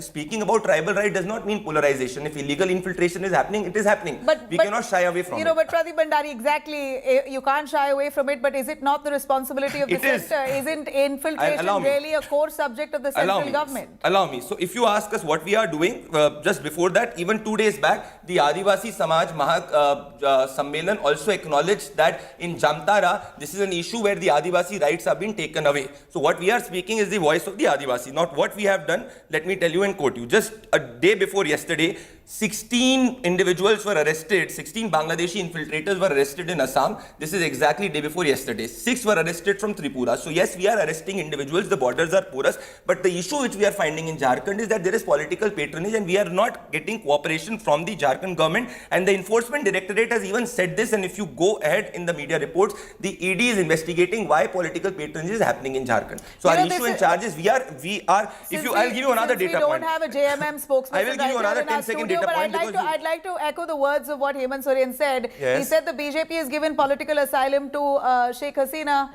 So are you telling that Sheikh Hasina is not marrying tribal daughters and asking them? Is the BJP government not complicit? Absolutely not. We have fenced more borders than what the UP has done. Again, any cooperation, Nabila, you know that it has to have a cooperation from the state police. So if there is no cooperation from the state police, even if we are identifying and the state police is not acting, what will we do? Leave us apart. Don't believe us. At least believe the special investigation team of the Jharkhand government, where the special investigation team of the Jharkhand police itself writes, this is 2023 to all the SPs and the DMs. There is no action taken after that. So what we are saying, it is being reiterated by the Jharkhand government. It's not the government, the police itself. So my charge is that all are aware about it, but it is because of the political pressure of the Jharkhand government, in particular Mr. Hemant Soren, there is no action which is being taken. All right, let me also bring in the Congress spokesperson who's with us, Sujata Paul. Your take on a direct attack on the alliance partners, the JMM Congress and the RJD, calling you the Ghuspetia Gathbandhan, divide and rule, or basically allowing infiltration so that you can use them as vote bank. Why this is polarization and communalization, I'll come to that a little later. But, this is a government which has waived off loans worth 16 lakh crore of the rich people. So obviously, they have nothing to do with the tribals. You know what has been happening in the Hasdeo jungles. But coming to the word Ghuspetia itself, it's not Ghuspetia that we are talking about. It's actually Ghuspetia. Goose kiske pet mein jayega? That is what Mr. Modi is talking about. He wants the goose from the rich. Now, the point here is that from 28 December 2014, after Mr. Modi came into power, Raghubar Das was the chief minister and there was a BJP government till 28 December 2019. This clearly means that during this period, the Northeast, if you look at the map, has had governments which are in coalition with the BJP. So the infiltration is actually supposedly happening from there, right? And the BJP government was there till 2019 in Jharkhand. Mr. Modi has to answer what Ashutosh ji also said, that how is it that they have not been able to remove these people? How have these people come in, or what is the data? But the fact is that if this is not for communalizing and polarizing, explain to me how is it that in spite of the JMM Congress government has come after the BJP government during Mr. Modi's rule in the center, how are these infiltrators coming? And of course, the biggest infiltrator has got political asylum from Mr. Modi. Is it the official stand of the Congress party calling Sheikh Hasina and infiltrators? Just checking with this. Is it your official stand? Are you saying that Sonia Gandhi and Rahul Gandhi called Sheikh Hasina infiltrators and they hugged an infiltrator in that photo op? Just tell me that. Quiet, I did not speak when you were speaking. No, just I'm asking you. This is a huge statement that she's making. Anybody's name.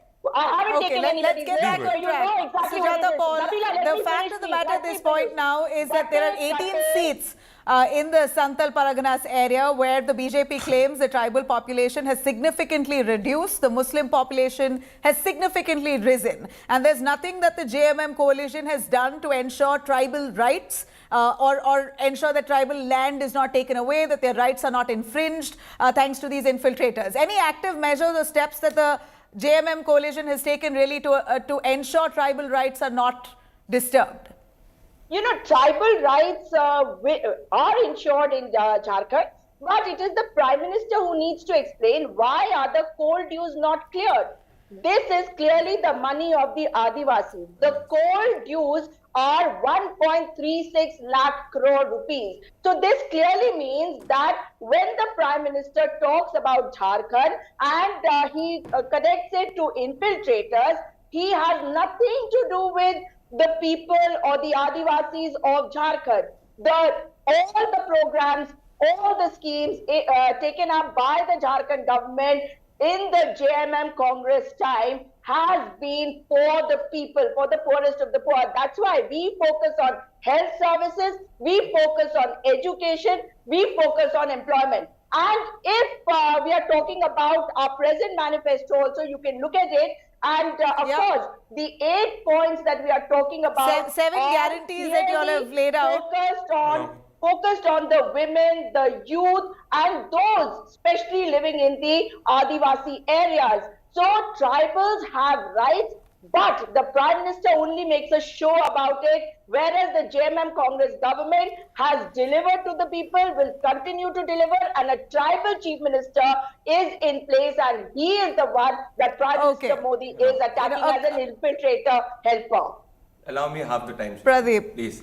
Point number one, Irfan Ansari has not been suspended by the Congress party who called a tribal rejected mal. Point number one. Point number two, they humiliated the son of Kolhan, Champai Soren. That is point number two. Now let me tell you what we have done for the tribal community and for in particular Jharkhand, because she is accusing us. In 10 years, we've given 3,08,000 crore for infrastructure, 81,000 crore for railways, 61,000 crore for roadways, 15,000 crore for 57 old railway stations have been developed, 9 Vande Bharat trains, 3 airports, Devgarh, Bokaro, Jamshedpur, Baba Vaidyanath connected to the Prasad Yojana. We made the first tribal precedent which they haven't made. This is a small trailer of what we've done. Now let me come to that, and we've allocated more money than what UP has done. On Hemant Soren for the youth, I will just tell you one data point. He promised 5 lakh jobs. The reality is that only 11,074 people have got government jobs in 4.5 years, and Mr. Hemant Soren had said that if I am not able to give 5 lakh jobs, I will quit. He's not quit. So what is she speaking? She's lying. What are you talking? There's no data that she's quoted. So I just want to ask Pradeep, is the focus on Hindu votes or is the focus on tribal votes? Where is the focus? With batenge to katenge, when Yogi Adityanath says that in Jharkhand, it's a little confusing on where is he directing. The state of Jharkhand was formed for tribal asmita. If the tribal asmita is under challenge, it is our duty as a political party to speak about the right of life of the tribal community. I invite and ask anybody in the media to please travel in Santal Pargana. What we are saying is resonating on the ground. If we are not saying, the voters will not vote. Ashutosh might know a little more on the kind of population decrease of the tribals in the Santal Pargana us. Area, Ashutosh, 18 seats precisely that the BJP has gone to town with, where tribals have drastically reduced over the years, and that's precisely their poll plank now. Infiltration, and in fact, Himanta Biswa, who's known for that rhetoric in Assam, says the same here, that we will kick out infiltrators and ensure all land of the tribals are protected. That's the BJP's promise. See, Nabila, I think that the question which I raised, that the answer never came from the BJP spokesperson. And I'm asking again the same questions. Who is responsible for border? And if infiltration is increasing on a daily basis, is it not a failure of the Modi government or not? And you can blame the state government. But the issue is what NIA has done. Has NIA identified few Bangladeshi infiltrators or not? The point number 3, how many Bangladeshis has been deported to the Bangladesh? Not one. On the floor of the House, it has been communicated by the government itself that they had not even asked. Now the same person, Himanta Biswa Sarma, who's right now Jharkhand in charge for BJP, has already done what he has to for the state of Assam.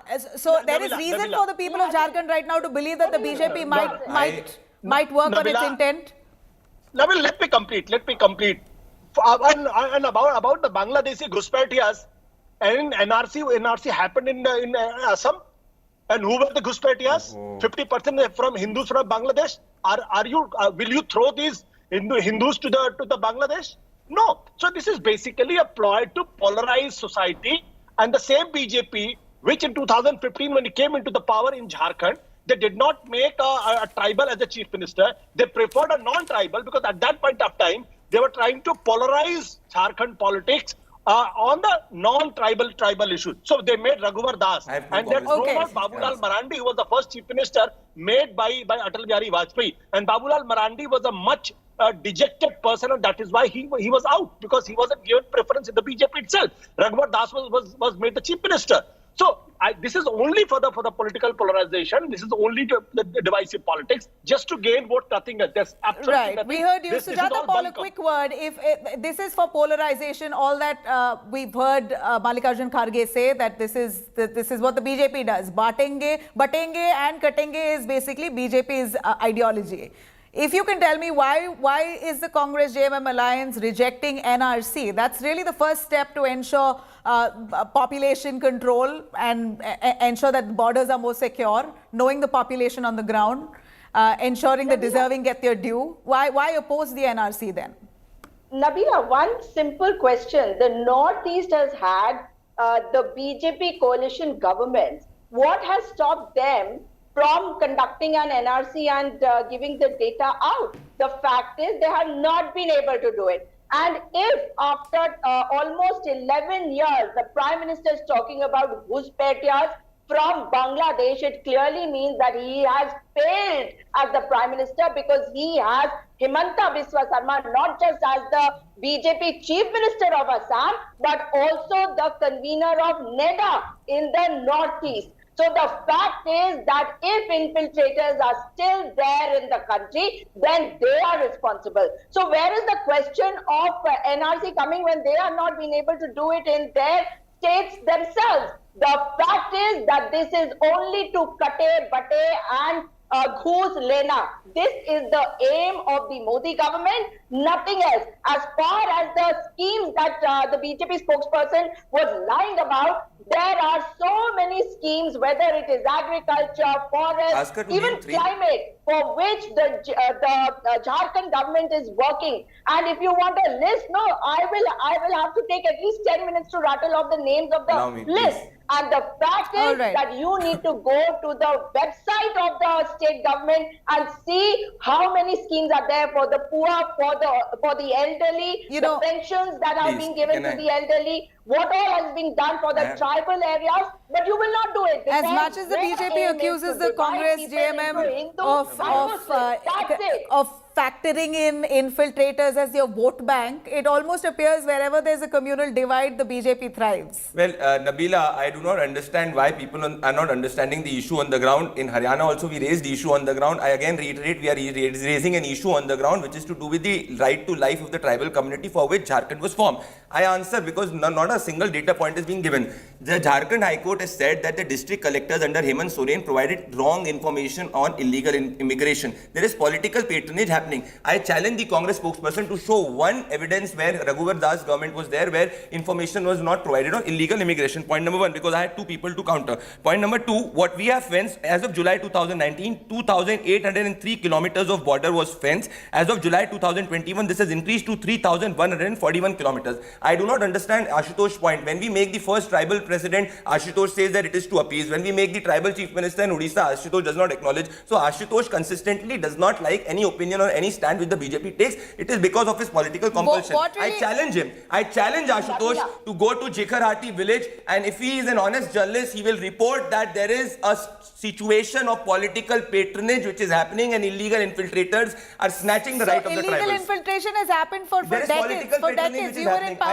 The BJP was also in power in Jharkhand. No, it was. Why do you think the BJP it is not a problem which can be solved in a day. Why do you think BJP lost popularity in 2019? What went wrong? If you were working so seriously towards infiltration? There were issues which were to do with it. We can go back. There were certain issues which we've solved it. We are not able to solve it at that time. That's why we're going out of the power. What kind of issues? There's nothing to do with tribal rights. There were certain issues which are there. No, but tribal issue was even there back then. No, I'll tell you this issue. This election will be fought on illegal infiltrator because Hemant Soren government provided political patronage to it.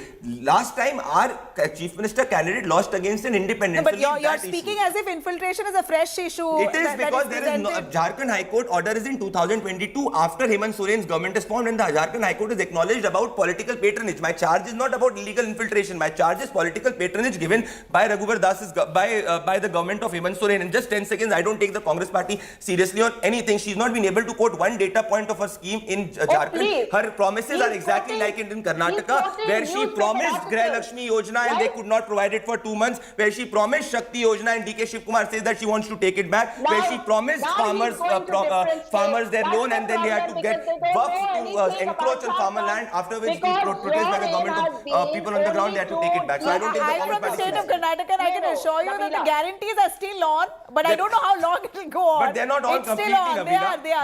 All the guarantees are not completely on. All of them are. I can assure you, you will acknowledge that the electricity prices have increased by 20 to 30% in Bangalore. Yes, it has taken a hit on the state exchequer. Go to Himachal. Now, how far will we see Karnataka's progress with that kind of guarantee burden on the state exchequer? I can't tell. 100 farmer suicides, 200 farmer suicides in Telangana. Salary is not given in Himachal Pradesh. It's a parallel which I'm saying. Congress promises what it cannot delivers.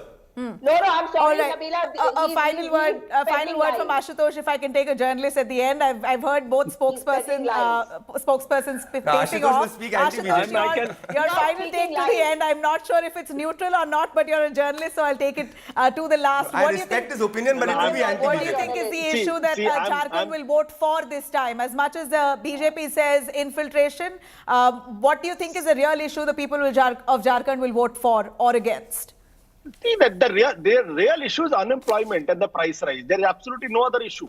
Only these two issues are. Say, if the Prime Minister is saying कि घुसपैठिए आते हैं और हमारी लड़कियों को ले जाते हैं, I think the Prime Minister is lowering the office. I think it doesn't behove to our Prime Minister. He's coming to this level and saying something like this. Really akin to external aggression. Why should we not speak about it? Pradeep, sorry. Pradeep, go ahead, Ashutosh, go ahead. We have 1 minute and I'm going to wrap with Go ahead, Ashutosh, go ahead. The fundamental issue is why the BJP government has failed to stop infiltration. That's the only issue. If they admit, then I can admit that the patronage given by the state. But the Modi government is not talking about it. It is your responsibility. What for the NIA is there?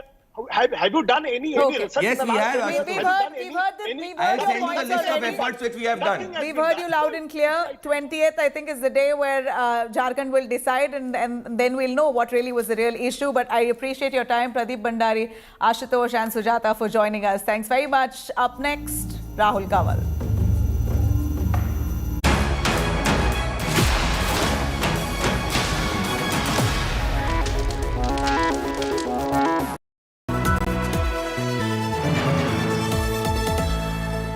एक दोस्त है जिससे बात किए बिना हम रह नहीं सकते, बातें घंटों की हों या कुछ सेकंड्स की। ये दोस्त हमेशा हमारी बात सुनता है, क्योंकि हमारा सबसे अच्छा दोस्त भगवान ही तो है। मंगलदीप, दिल से करो बात भगवान के साथ।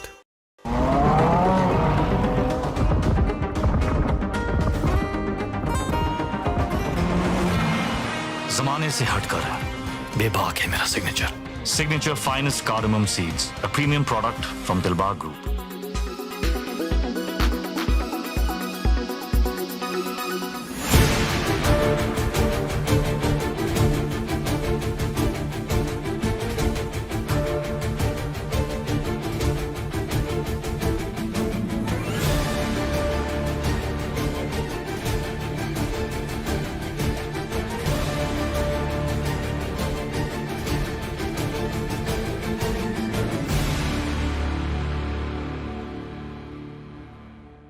Weather forecast now. Delhi, maximum 32 and minimum 20 degrees. Mumbai, maximum 32 and minimum 26 degrees. Kolkata, maximum 31 and minimum 22 degrees. Bangalore, maximum 26 and minimum 20 degrees. Chennai, maximum 30 and minimum 26 degrees. Hyderabad, maximum 29 and minimum 20 degrees.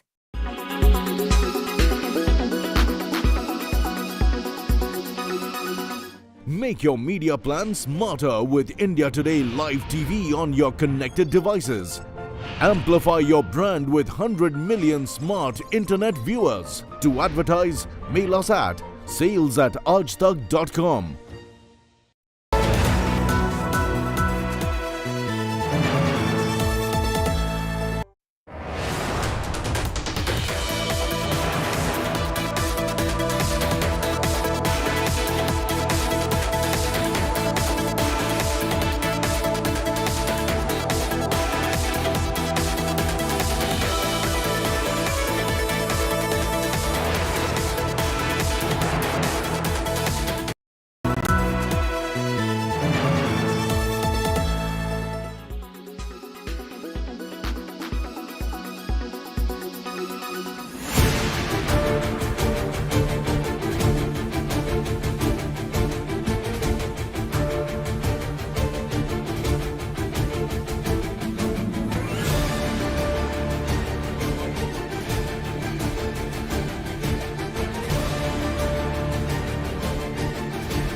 The Hindus who were there, the Canadian citizens and the Indian citizens with long-term residency, they resisted. And when they resisted, we saw the police was taking the side of the extremists. And we actually have seen visuals where the police was, threatening the Hindus that not to touch the Khalisani flag, not to desecrate the flag. So I think that it will be taken up very strongly. It is being taken up very strongly. खालिस्तानियों ने ना केवल protest किया, परंतु मंदिर के अंदर वो घुस चुके हिंदुओं पर उन्होंने लाठीचार्ज किया। कई सारे बच्चों को भी उसमें इंजरी आई है। कैनेडियन पुलिस एकदम देखती रही, सिर्फ प्रेक्षक करके, और इतना ही नहीं कि वो खालिस्तानियों को सपोर्ट कर रही है। ऐसे कई सारे वीडियोज आए हैं कि जिसमें वो प्रोटेस्ट करने वाले, अटैक करने वाले, ब्रुटैलिटी करने वाले खालिस्तानियों को कंट्रोल करने के बजाय हिंदुओं को मारना, हिंदुओं को गिरफ्तार करना। इससे ये भी दिखता है कि ट्रूडो सरकार ये पूरे हिंसा के लिए पूर्णतः जिम्मेदार है।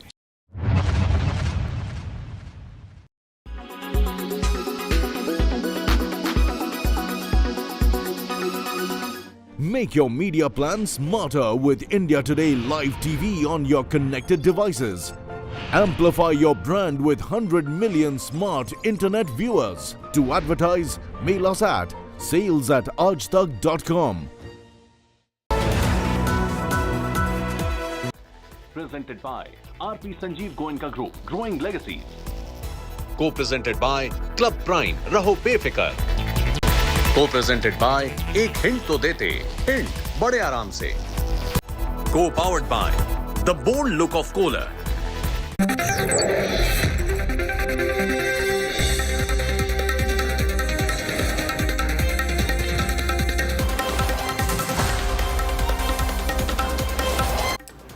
Hello and welcome. It's polling day in the United States. 82 million voters have already cast their votes.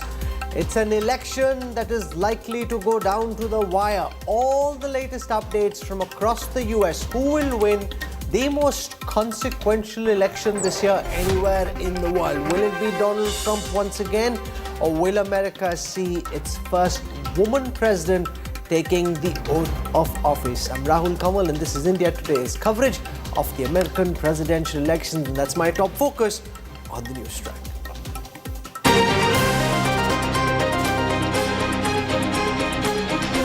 America votes, world watches. Harris and Trump's fate to be sealed.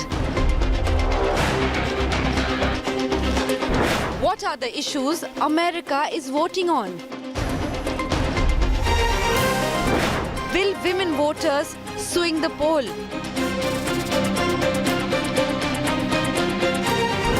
Who can handle US economy better? Who will be America's future? Political Stock Exchange, America. Usually our political stock exchanges are for elections in India. Tonight we'll turn our gaze outwards and look at what the polling data in the United States are saying. And remember, in the US, it's a very tight election and therefore it's a complete nightmare for pollsters who are trying very hard to determine who will win this US presidential elections. But before I do that, let me take you through the headlines. I'm Hindus in Canada hit the streets against temple attack. Armed pro-Khalistan thugs prowl outside Gurdwaras. External Affairs Minister Jaishankar slams Canada for giving a free run to extremists. War of words over Uddhav Sena Neta's Bakri slaughter jibe. Sanjay Raut's brother Sunil booked for sexist remark. Shinde Sena Neta hits out, says opposition only insults women. Yogi is batenge to katenge. Clarion call triggers a big showdown. Congress chief hurls divisive politics jibe at the BJP RSS. Akhilesh Yadav says Uttar Pradesh will reject BJP's divisive politics. New scam hit on the Siddaramaiah government. Wine traders allege bribe Raj. Claim 1,000 illegal licenses issued for bribe. BJP calls it another dark chapter under Siddaramaiah's rule. External Affairs Minister Jaishankar speaks out on the Ladakh disengagement, says pullback of troops is on the cards. Big priority is to separate the troops.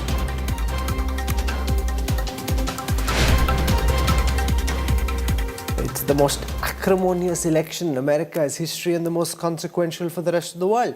Polling is currently underway in 25 states, kicking off the final opportunity for Americans to vote in this bitterly fought, tightly contested 2024 presidential race. Trump's running mate and Republican Vice President J.D. Vance has just cast his vote in Cincinnati in Ohio. Kamala Harris and Donald Trump are running a tight neck-to-neck race to the White House in what is being called the closest race in history. What I also want to do is go across to our correspondents and get a sense from them about what's happening on at Ground Zero. Geeta Mohan joins us from New York. Geeta, very interestingly, the first votes were counted in a very small county next to the America-Canada border. 6 voters there, 3-3. Is that really a sign of things to come? 3-3 out of the 6 votes that were counted. Votes for Congress in one direction, votes for the Senate in the other direction. Is this going to be that kind of morning in the United States? Well, it certainly seems like it is going to be that kind of a morning. But again, for Kamala Harris, who comes from the incumbent party, does not really bode well for her to have to be in such a tight race. It does seem like Donald Trump does have an edge when it comes to certain states, particularly the swing states. I am in Florida. Rahul, and it right where Donald Trump is going to come and cast his ballot. This is the Morton and Barbara Recreational Center.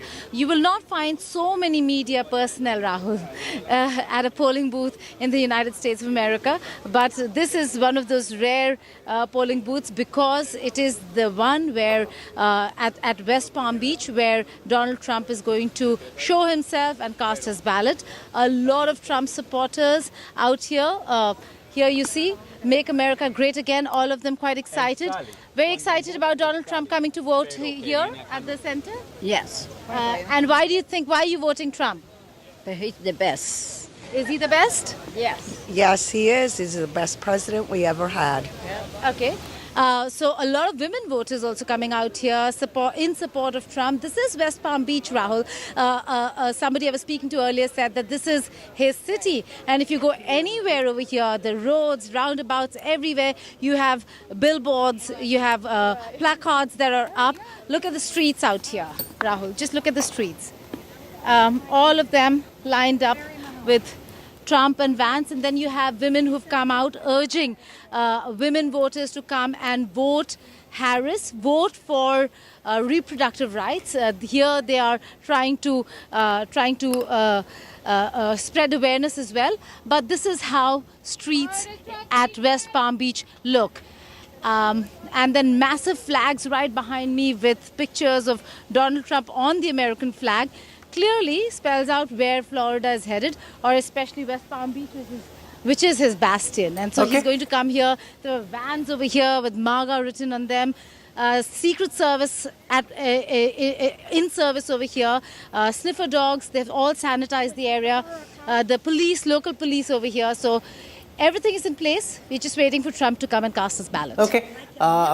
Donald Trump's vice presidential candidate, J.D. Vance, has just gone out and cast his vote. Let's just show you these images. He went with his wife, his children. His wife, of course, of Indian origin. And there he is coming and speaking to journalists. Let's see if we can catch in a word from what J.D. Vance is saying. Appreciate you coming out to see one of the great traditions, of course, in American democracy. I, of course, voted for Donald Trump and myself.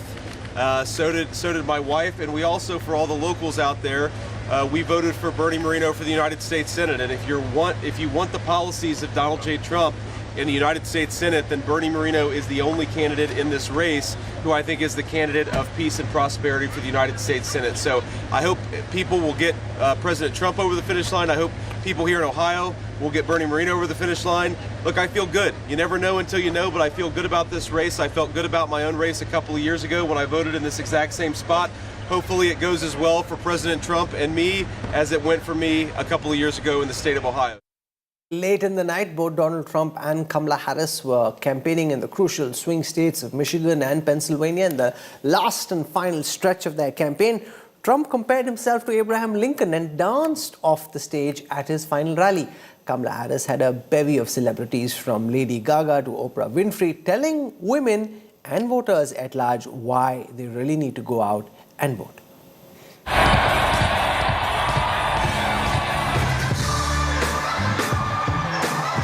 It is a D-Day in the United States.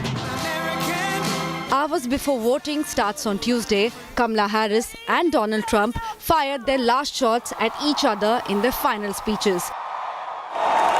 The two candidates focused on Pennsylvania, the battleground state with the highest electoral votes of 19 in the last lap.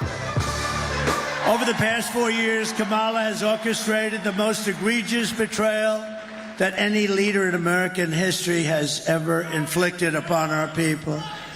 She's violated her oath of office. She's eradicated our sovereign border and unleashed an army of gangs and criminal migrants from prisons and jails. I've spent my life fighting for people who have been hurt and counted out, but who never stop believing that in our country, anything is possible. The Harris and Trump campaigners have spent heavily on the 7th battleground states, which will decide who will become the next president of the United States. According to opinion polls, the swing states are now on a knife edge, with the two locked in a neck-and-neck fight. What happens if neither candidate is able to reach the majority of 270 electoral votes? This deadlock would trigger a contingent election in which the House of Representatives select the president on January 6th. The last contingent election took place in 1824. If Trump wins, it would mark the first time in over a century that a president has served 2 non-consecutive terms. And if Harris wins, she would become the first female US president. Either way, America is set to create history. With Geeta Mohan, Bureau Report, India Today. Let's kickstart our political stock exchange for the US elections. I'm joined on this broadcast by Michael Kugelman, Director of the South Asia Institute at the Wilson Center. Catherine Hadda is at the Center for Strategic and International Studies. We've got Daniel Brooke from Foreign Affairs. I'll be joined by other guests during this broadcast as well. What I want to show you is just the extent to which America seems divided at this time. Looked at by demography and looked at by gender, America seems wildly split between Donald Trump and Kamala Harris. I'll start with women who overwhelmingly, on account of issues like abortion, reproductive rights, seem to be leaning towards Kamala Harris. According to the NBC News' national poll, the last poll that came out, Kamala Harris has a 16-point advantage over Donald Trump. 57% women in the poll saying they're voting for Kamala Harris, 41% saying they're voting for Donald Trump. So big lead there for Kamala Harris amongst women who are, in terms of registered voters, a bigger chunk of the American population than men are. The moment we switch to men and look at voting preferences amongst men, this is where the Kamala Harris campaign seems to be running behind the Trump campaign, because here there is an 18-point lead that Donald Trump has. 58% of the men polled by NBC say that they're going to vote for Donald Trump, 40% saying they will vote for Kamala Harris. So if this was just men, Donald Trump would be winning and winning easy. If this was just about women, Kamala Harris would be winning and winning easily. We do a lot of this in India as well, and very rarely is the difference as stark. The gap in terms of voting preferences between men and women, very rarely quite as stark. I want to go across to our first guest. I'll start with Catherine Hadda at the Center for Strategic and International Studies. Usually, pollsters have a good sense, as do commentators, about who seems to be in front. This is one of those elections where everyone just says, let's just sit back and watch what happens. It's really about who can bring voters out on polling day. From what you're seeing around you, which campaign do you think is looking stronger this morning? Well, first of all, thank you for having me, and it's a pleasure to be here. I think polling as a science, as you alluded to in the beginning, is sort of having a moment, and that it's becoming harder and harder to get accurate polls. I think you found that in India in your last election, and we're certainly finding it here. So I don't know. I think what you get from the polls depends on which polls you read a lot of the time. Personally, when it's this close, I think it'll be not only who comes out to vote, who's registered, who comes out to vote, but where they come out to vote. And we're really down to 7 swing states. And within those states, there are certain swing districts. So I think the closeness of the race is all going to depend on those districts and who comes out there. Rohit Sharma joins us from Washington. This is, Rohit, really about every constituency, every county, every state, every voter mattering, because it's every little vote that in the end will determine who wins or loses this big presidential election. Absolutely, Rahul. I mean, we talk about polls, and we've also talked about how close this election is. People are comparing this to the election in the 60s when Kennedy was fighting elections. And look, everybody in America is basically watching what happens tonight. Will America go back to Donald Trump? Will they go back to Kamala? Will they choose Kamala Harris? But importantly, these swing states and these small counties in these swing states will determine who gets to the White House. I mean, you talk about counties, or you're talking about areas around Pittsburgh. You're talking about areas around Philadelphia, Allentown. You're talking about Maricopa County in Arizona. You're talking about the Wake County in North Carolina. These counties hold the key on who goes to the White House. And by the looks of it, it's very close. You talked about the numbers about, how there's a separation between women and men voters who are voting in stark comparison to what they have in the past.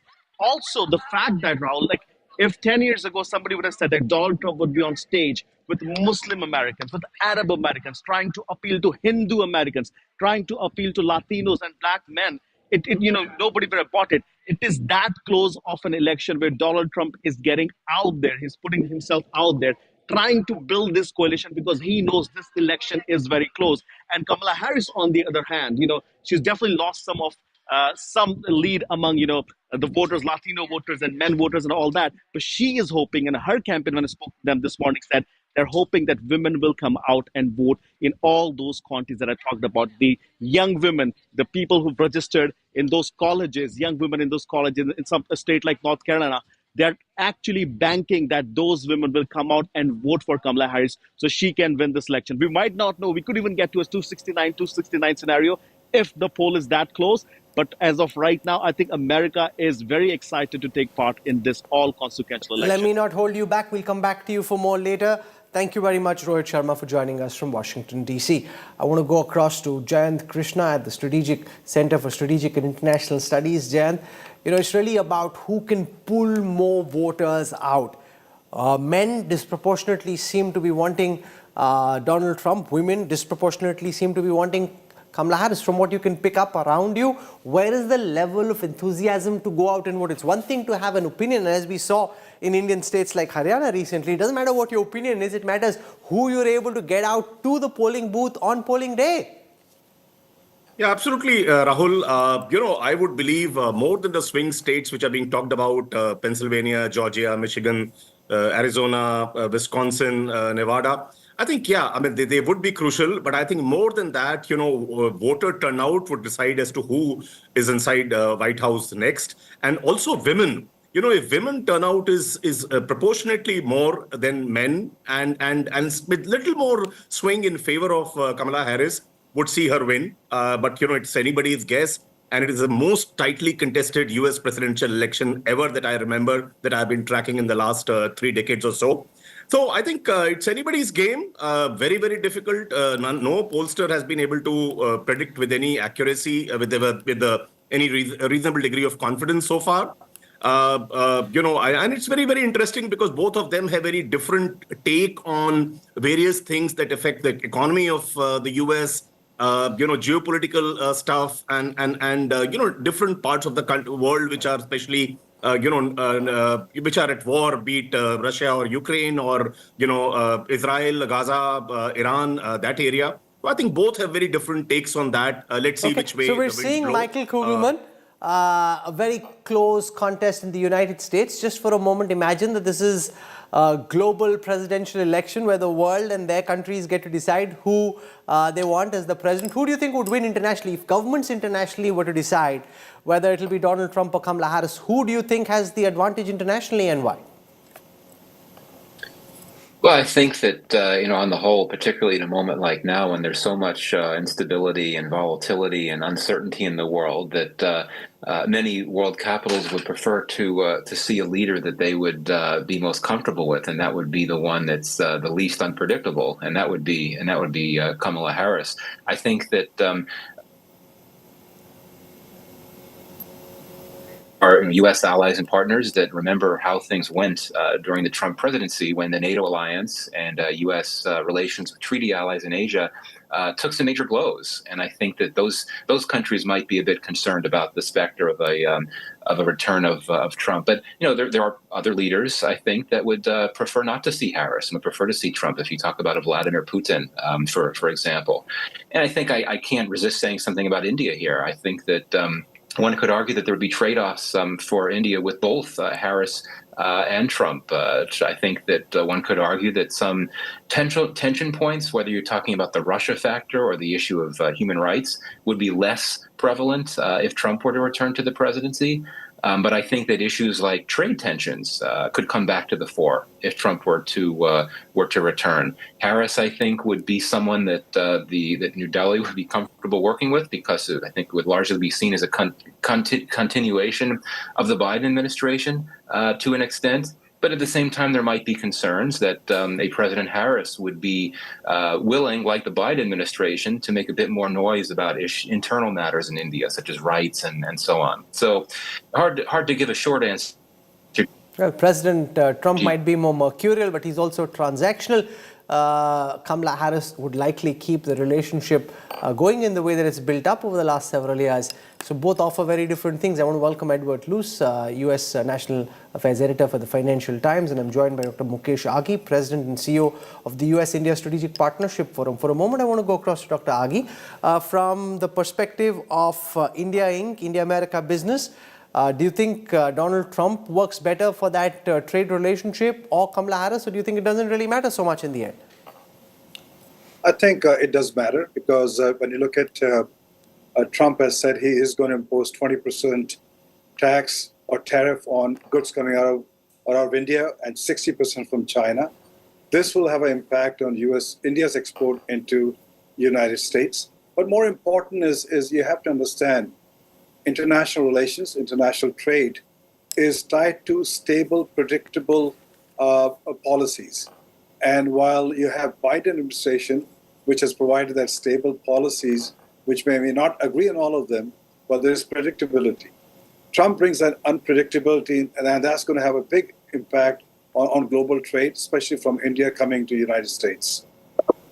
But Trump also might not be so bothered about some of the things that Kamala Harris might likely get very agitated about. And I think Michael Kugelman referred to that. For example, the manner in which Canada and India's ties have nosedived over the past several weeks on account of the alleged assassination attempt on one person in the United States and the assassination of Niger in Canada. Those kind of things Trump might not care very much about, whereas Kamala Harris might make a lot of noise around issues like that, which would be something that the Indian government would be very wary of. No, absolutely. But you have to understand there's a big difference between what has happened and how it's been dealt by Canadians and the Americans. While Canadians have taken the lead from the Prime Minister's office, accusing India without any credible evidence that India is behind the assassination, whereas in the United States, it's not the Biden administration which has taken the lead, it's more of the Justice Department which has taken the lead, driven through a process, while India and the United States are working in a very mature manner. So I think that process will continue regardless who comes in, either Trump or Kamala Harris. So I don't think that's not going to change. But overall, I would say that while Trump has stated very clearly that he prefers Prime Minister Modi, he likes Prime Minister Modi, he does not like India as a tariff king itself. So you will see a split approach while he's going to talk about Prime Minister Modi in a very, very positive manner, but he's going to focus a lot on India's tariff. But you have to understand, India has a trade surplus with the United States.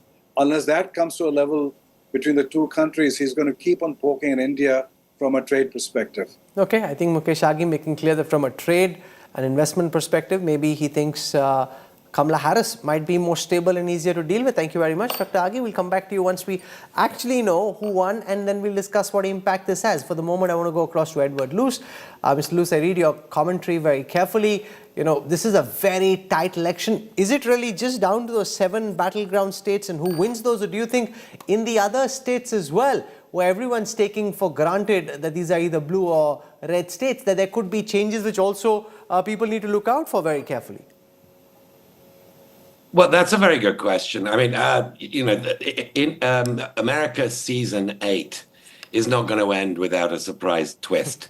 And the nature of US politics has been so weirdly a combination of volatility and absolute sort of predictable 50-50 nature. And the combination of those two is something is going to happen in the next 24 hours or in the rest of today that we haven't foreseen. And it might be one of the non-swing states flipping, surprisingly, to the other candidate and changing the whole nature of this race.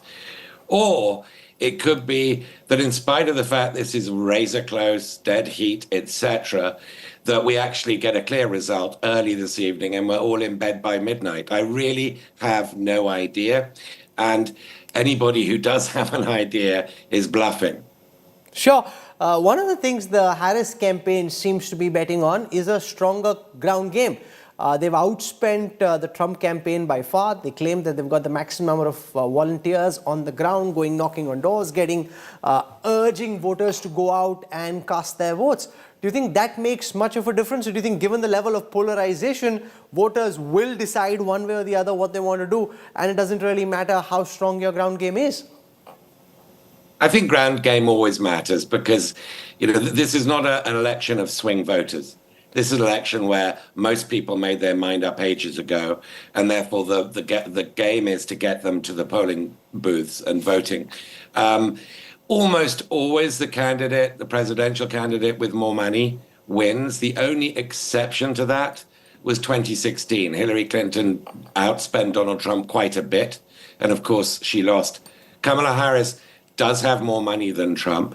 And if you look at the ground game, Trump has outsourced a lot of the work to Elon Musk, to a super PAC created by Elon Musk, who has no previous electoral experience, and there have been some serious problems with what his canvassers have been doing on the ground and whether they've been paid. So there are a lot of eccentricities on the Trump side that if he does come to lose, and I, again, just want to underline, I don't know which way it's going to go. But if he does come to lose, those sorts of decisions will, I think, the Musk one in particular, will feature in the recriminations. No, because that's the other thing. If he does lose, will he accept the verdict? He's indicated in one or two interviews when he was asked, do you think you can lose? He says, yeah, maybe I might, but I don't think it'll happen. He's accepted the possibility of actually ending up on the losing side. Will he bow down, accept Harris as his president, or will we see another massive ruckus and possible violence after the votes have been counted? So I don't think violence is nearly as likely, regardless of the outcome, in 2024 as it was last time. Last time Trump was president, and he was inciting the protesters to storm Capitol Hill, and he refused requests to bring in the National Guard to break up the protesters and protect Capitol Hill. This time, whoever wins, Biden will be president for the next 100 days or so, and has no incentive to incite violence. So I don't think that's going to be the issue this time. History doesn't repeat itself, but I do think it's extremely unlikely Donald Trump would accept the results if Kamala Harris turns out to be the winner tonight or in the next few days. He has on many occasions said this will be rigged. This is an unfair election, and there will be cheating going on. And he's been saying it incessantly, actually, in the last 2 or 3 days. So Trump bowing out and sort of going off into the sunset is not on my bingo card. Well, he won't likely go into the sunset. He may end up in jail, which also makes it more likely that he'll want to contest the results no matter, especially if he ends up on the losing side. If men are disproportionately wanting to vote in favor of Trump, according to the polls, and women in favor of Kamala Harris, it comes down to where is their higher propensity to go out and vote? Where is the level of interest and enthusiasm higher?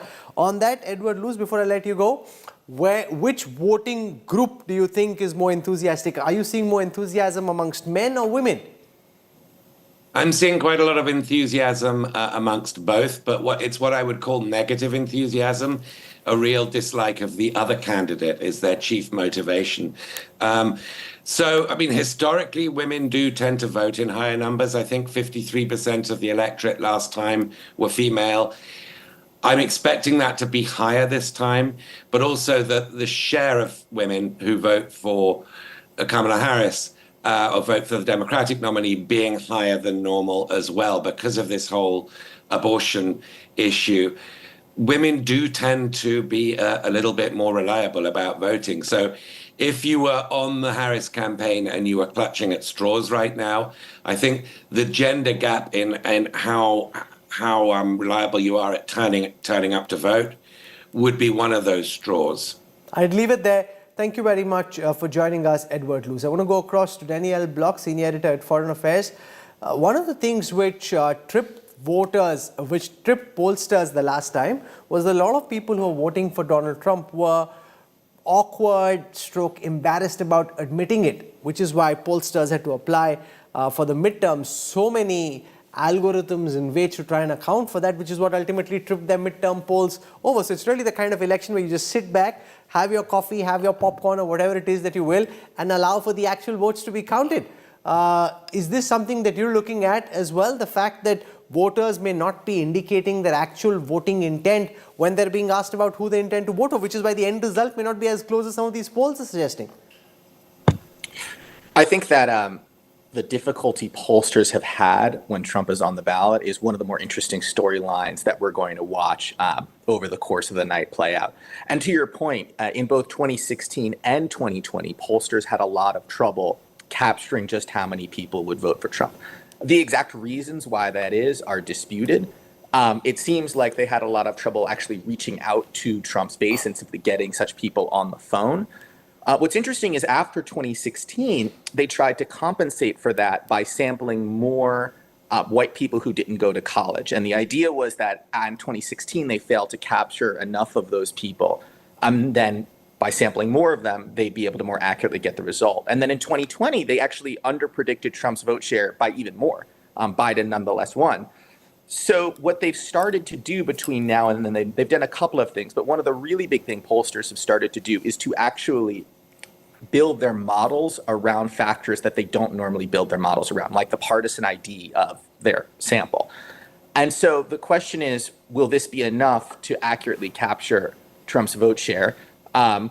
Will it underestimate him again? Have they gotten it wrong again? Or there's some talk that perhaps they're now overestimating Trump's vote share. So polling errors are different from election to election.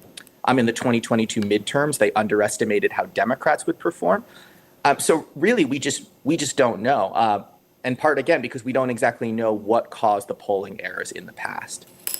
Well, it's, since we deal with a lot of polling and pollsters in India, this is a nightmare situation for anybody to be in. So you've got two kinds of voters. You've got clear Republican voters. You've got clear voters who are very clearly leaning towards the Democrats. Let's look at independent voters who ultimately, which side they swing will determine where this election goes. And it's also showing the extreme level to which the United States seem polarized. So it's these undecided voters. At the end of the day, nobody will be undecided once polling is over. But it's these undecided voters that both the campaigns have been trying to woo assiduously over the past several weeks. Now, according to the NBC National poll, 51% of the independent voters who identify themselves as independent, not leaning Democrat or Republican, said they'd vote for Kamala Harris. 43% said they'd vote for Donald Trump. If you add to the registered Democrat voters the independent voters as well, it would seem that Kamala Harris is in front. But ordinarily, if you look at the level of anti-incumbency, when Americans were asked, are you satisfied with the way the government has been performing, 70% said they were not happy. Now, that's a very, very big number. Daniel Block, now, usually, if that's the level of anti-incumbency, then it really should be a shoe-in for the non-incumbent for the challenger, which in this case is Donald Trump. But because he's Donald Trump and because of what happened in the past and because of the negativity that he carries to his campaign, it's a much tighter election than it otherwise would have been. Otherwise, this level of dissatisfaction in any country, the incumbent would very clearly be on the way out. You're right that anti-incumbency bias should be a huge factor here. As you've noted, it's not just the United States. Across the world, incumbents have been tossed out, or they've performed more poorly than expected. We saw that in India's recent election where the BJP lost its outright majority. And if Harris loses and Trump wins, expect that to see a reason that's cited. It's very rare. I can't think of the last time, if ever, that an incumbent party that's not running an incumbent presidential candidate for re-election has managed to win when most people think the country is headed in the wrong direction. Having said that, as you noted, there are a few factors that work to Harris's advantage. One is that she's not Biden. She's his vice president, but she's as a result able to create some space between him. She's also younger than both Biden and Trump, which allows her to project a more kind of forward-looking energy. The other is, as you said, Trump. And there's two facts about Trump. The first is the fact that he's an incredibly controversial candidate. he is widely disdained by a large portion of the population, also widely beloved by a large portion of the population. So it cuts both ways. The other is he was not president all that long ago. And Americans now have a fonder recollection of his presidency than they did when he was in office. But as a result, Harris has attempted to kind of saddle him with some of the baggage of incumbency. One of the slogans of her campaign is, "We're not going back." So it's unclear to some extent how much anti-incumbency bias is going to work all against Harris, or if some of that will be applied to Trump as well. Catherine Hedda, when you look at the level of people who think the country is going in the wrong direction, if 3/4 of the respondents in any poll say they think the country is going in the wrong direction, it really should be a slam dunk for the challenger, the anti-incumbent, but yet the polls paint a very different picture. So a lot of dissatisfaction coming out in these polling numbers.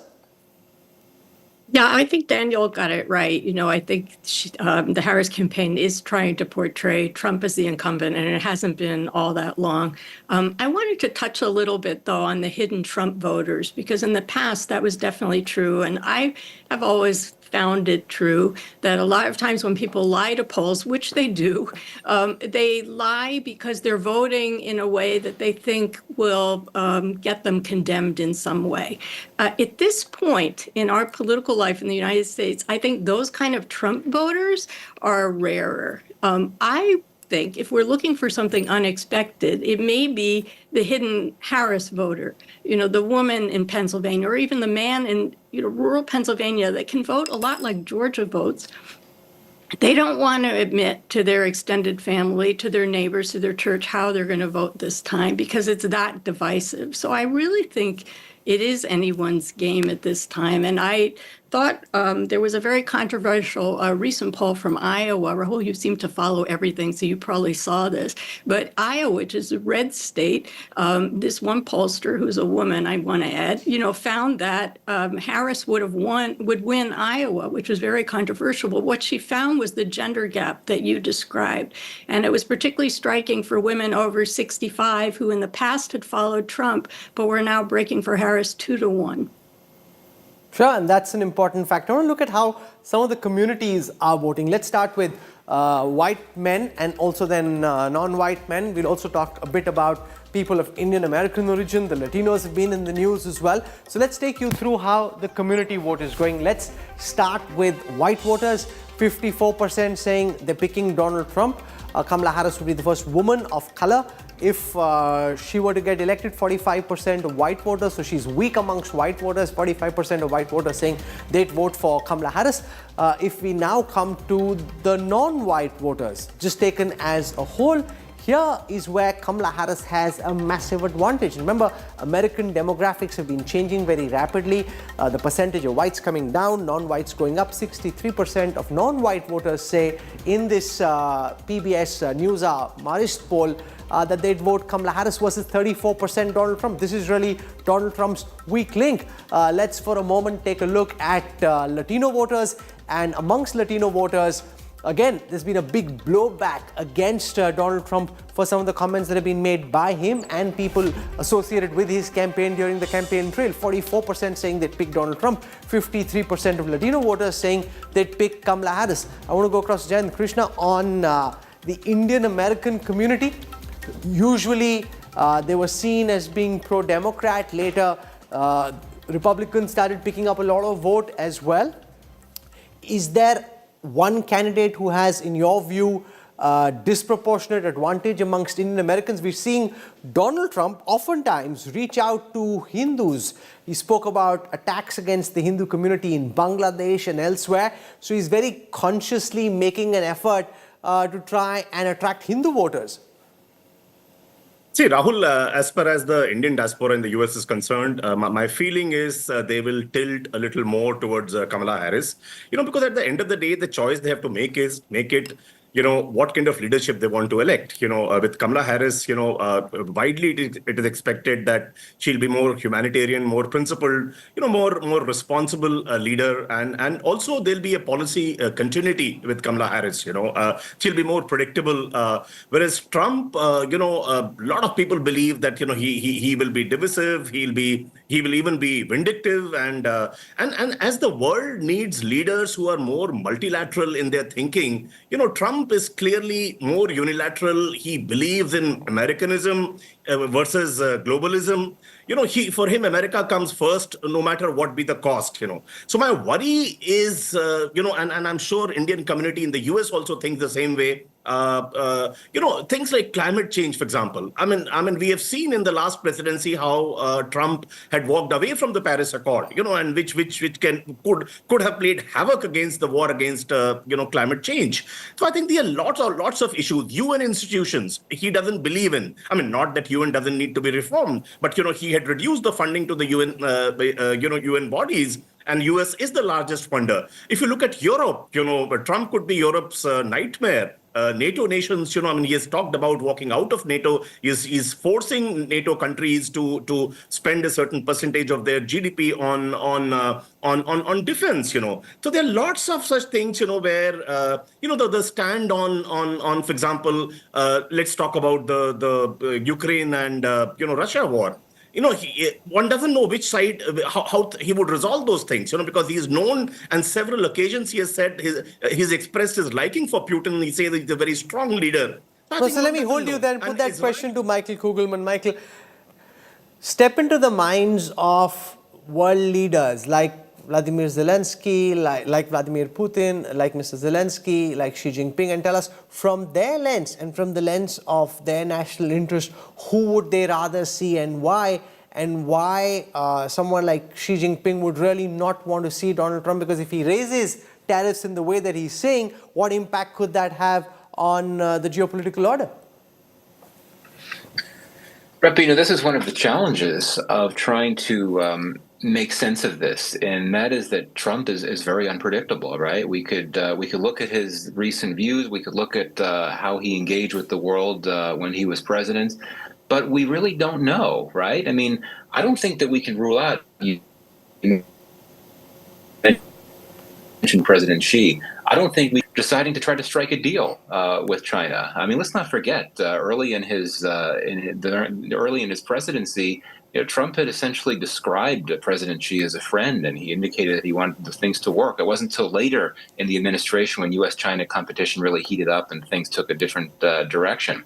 So yes, I mean, his tariff policies, I think, would be of concern to Beijing, but we don't know what he might try to do in any particular context if he were to return to the presidency. But I think if you want to talk about a President Putin, I think that a leader like that might be inclined to hold off and wait to, if he's considering doing anything drastic as it relates to the war in Ukraine, for example, waiting to see who wins the election on the assumption that if it's Trump, there might be more receptivity to what Putin is doing or might want to do in Ukraine. So it's just very difficult to predict.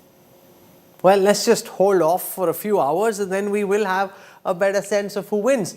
Also, don't just go by the early exit polls. Allow for votes actually to be counted, because the exit polls can throw up confusing results as well. I'll thank all our guests for joining us. This is indeed a very exciting election. I think that it's much easier to comment when you don't have any skin in the game. If it's an Indian poll and if it's an Indian election and you put out your own poll, then it's far more nerve-wracking than it is right now. But I wish you all the best. Thank you so much for joining us on this show. We're slipping into a very quick break right now. I'll have a lot more for you when we come back on the other side. We'll get you all the other stories of the day. We'll be back in a moment. Stay with us.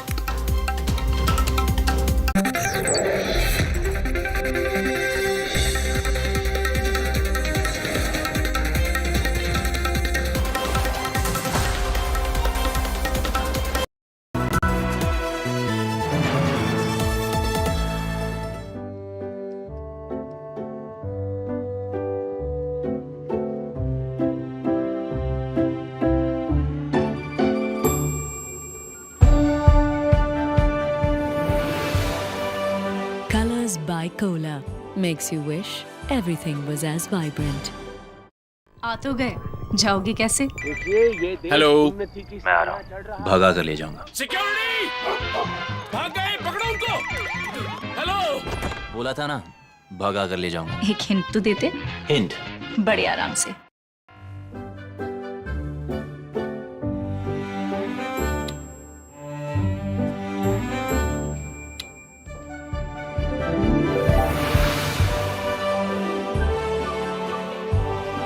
Pure Wash Electronic Seat by Kohler.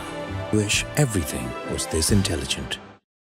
Motorola Razr 50 Ultra comes with Google Gemini.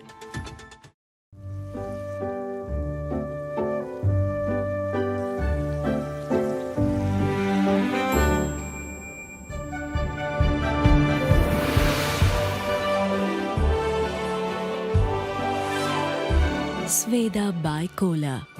Wish everything cared for your skin. एक दोस्त है जिससे बात किए बिना हम रह नहीं सकते, बातें घंटों की हों या कुछ सेकंड्स की। ये दोस्त हमेशा हमारी बात सुनता है, क्योंकि हमारा सबसे अच्छा दोस्त भगवान ही तो है। मंगलदीप, दिल से करो बात भगवान के साथ।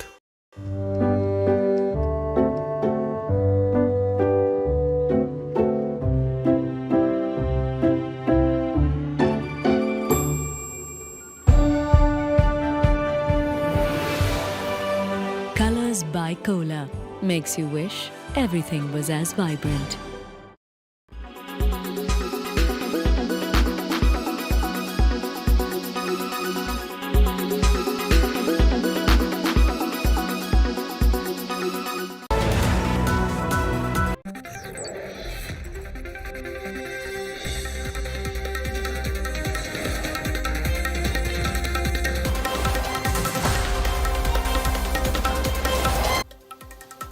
A day after temples were attacked by Khalistani mobs in Canada, pro-Hindu protesters took to the streets. The protest took place outside Brampton's Hindu Sabha Mandir, one of Canada's largest temples. Protesters have demanded safety and accountability from the Trudeau government.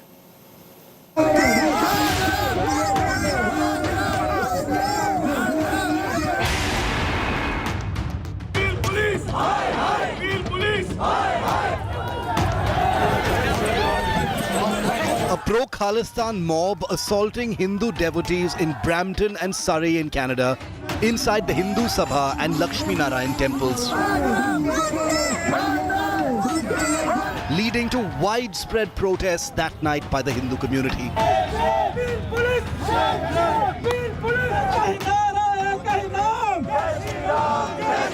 Hindu protesters assembled outside the targeted temples and chanted Jai Shri Ram and Khalistan Murdabad slogans.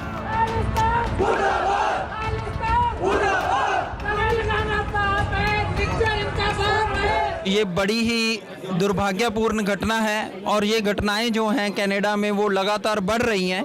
We are deeply hurt as Hindu community what has happened here yesterday, and we have come here in support of Hindu community. The Khalistani extremists are emboldened beyond belief, and this is just one incident which was captured by media because it was happening at a temple. A scary escalation soon ensued after armed pro-Khalistan thugs were seen prowling outside Canadian gurdwaras. Meanwhile, the Trudeau government's perceived collusion with pro-Khalistan elements surfaced. A police sergeant in the Peel Police Department, Harinder Sohi, was caught on camera in the mob that attacked Hindu devotees in Brampton. An image of Sohi also surfaced in a pro-Khalistan rally from October, which was organized to target Prime Minister Narendra Modi. India, meanwhile, has kept the pressure on the Trudeau government. After Modi, External Affairs Minister Jai Shankar slammed the Canadian government for giving a free run to pro-Khalistani groups. Political space today, which is being given to extremist forces there. So we believe in freedoms. We also believe freedom should not be misused. And have we had a talk about it? Exactly on the lines which I've spoken. Australia too has slammed the Diwali attack on Hindus by pro-Khalistani thugs. people have a right to be safe and respected, regardless of who they are in our country. That's the essence of our multicultural democracy. We've made clear our concerns about the allegations under investigations. We've said that we respect Canada's judicial process. The Trudeau government has so far refused to see the role of pro-Khalistani groups in this flare-up.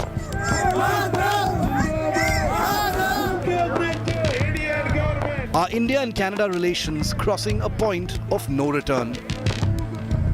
With Deepak Punj in Brampton, Canada, Bureau Report, India Today. Meanwhile, Uttar Pradesh Chief Minister Yogi Adityanath renewed his "Batenge to Katenge" roar in the poll-bound state of Jharkhand today. He slammed the opposition for trying to divide society on the basis of caste. The call for Hindu unity has triggered a big political war, with the Congress and the Samajwadi Party accusing the BJP of playing divisive politics. जब भी जाति के नाम पर, क्षेत्र के नाम पर, भाषा के नाम पर बंटे हैं तो निर्ममता से कटे भी हैं.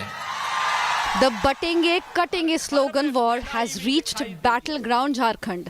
Yogi Adityanath's clarion call, which translates to get butchered if you get divided, has now led to an all-out political showdown. All triggered by the Uttar Pradesh Chief Minister once again urging Hindus to stay united. इस देश का इतिहास गवाह है, जब भी जाति के नाम पर, क्षेत्र के नाम पर, भाषा के नाम पर बंटे हैं तो निर्ममता से कटे भी हैं. The comment has led a political storm, and Congress chief Mallikarjun Kharge has now responded with a taunt at the BJP. बटेंगे तो कटेंगे. किसको बोला?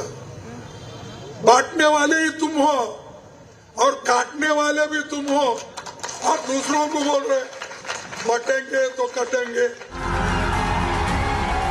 The Batenge Katenge fight has now transcended into a showdown over intruders in Jharkhand as Prime Minister Modi, in a spoiled rally, lashed out at the Soren government, prompting a response from the Jharkhand Chief Minister. जब घुसपैठ का मामला court में जाए और प्रशासन इससे इनकार करे तो पता चलता है कि सरकारी तंत्र में ही घुसपैठ हो चुकी है. मैं ये जानना चाहता हूं कि बांग्लादेश के साथ अंदर कोई घुस आप लोग का कोई समझौता है क्या? और आज बांग्लादेश के पूर्व प्रधानमंत्री को आपने यहाँ हेलीकॉप्टर उतारने कैसे दिया और किस आधार पर यहाँ पर आपने उसको शरण दे रखा है, हमको ये बता दीजिए. From Maharashtra to Jharkhand to Uttar Pradesh, the Batenge Katenge slogan has become the BJP's go-to war cry now. Bureau Report, India Today. I'm done with the news track just for the moment. Through the evening, we'll be tracking polling in the United States. Then early in the morning, we'll show you the exit poll numbers and then the actual polling and counting as well. So do tune in to our coverage of America Votes. The world watches the race to be the next American president. Rajdeep Sardesai comes up on the other side of a quick break. Stay with us.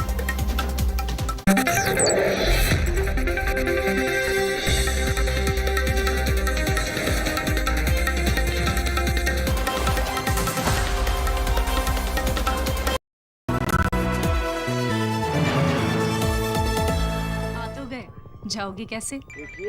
Hello, मैं आ रहा हूँ. भगा कर ले जाऊंगा. Security, भाग गए, पकड़ो उनको.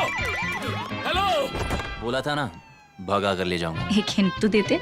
हिंट? बड़े आराम से. नया फोन? बिल्कुल मेरे जैसा. तेरा ही फोन है. टीम बस में भूल आया था तू. क्रिकेट के बाद का प्लान ऐसे मत भूल जाना भाई. क्रिकेट के बाद का प्लान मतलब पाजी? मतलब रिटायरमेंट का प्लान. इस जनरेशन ने तो उस बारे में सोचा भी नहीं होगा. नहीं भाई पहले मैच से ही सोचा है, इसलिए तो वो कर रखा है. वो मतलब क्या? वही जो सब लोग सही है करते रहते हैं. म्यूचुअल फंड्स में SIP.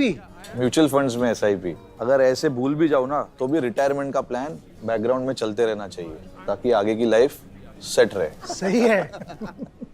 म्यूचुअल फंड निवेश बाजार जोखिमों के अधीन है। योजना से जुड़े सभी दस्तावेजों को ध्यान से पढ़ें।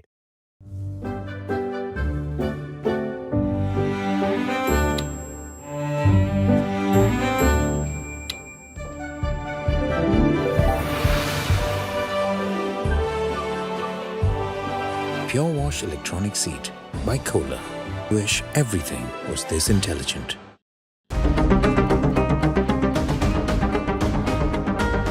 ज़माने से हटकर बेबाक है मेरा सिग्नेचर।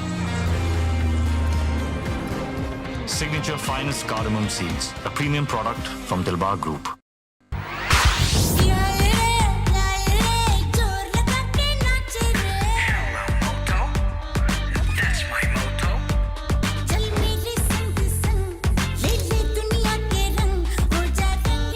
हो जा रंगीला रे with Motorola's incredible range of smartphones. Hello, Moto.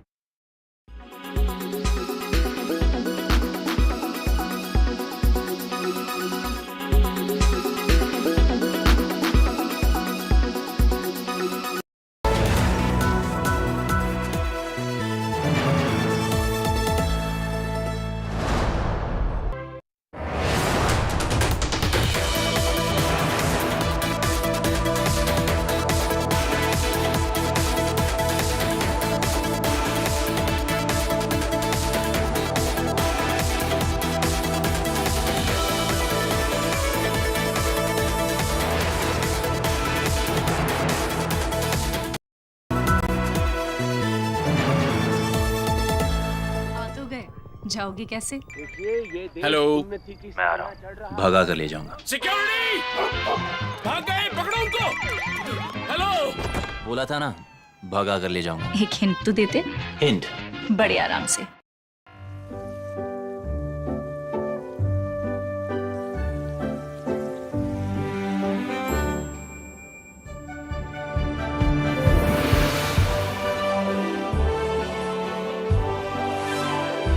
Sveda by Kohler. Wish everything cared for your skin.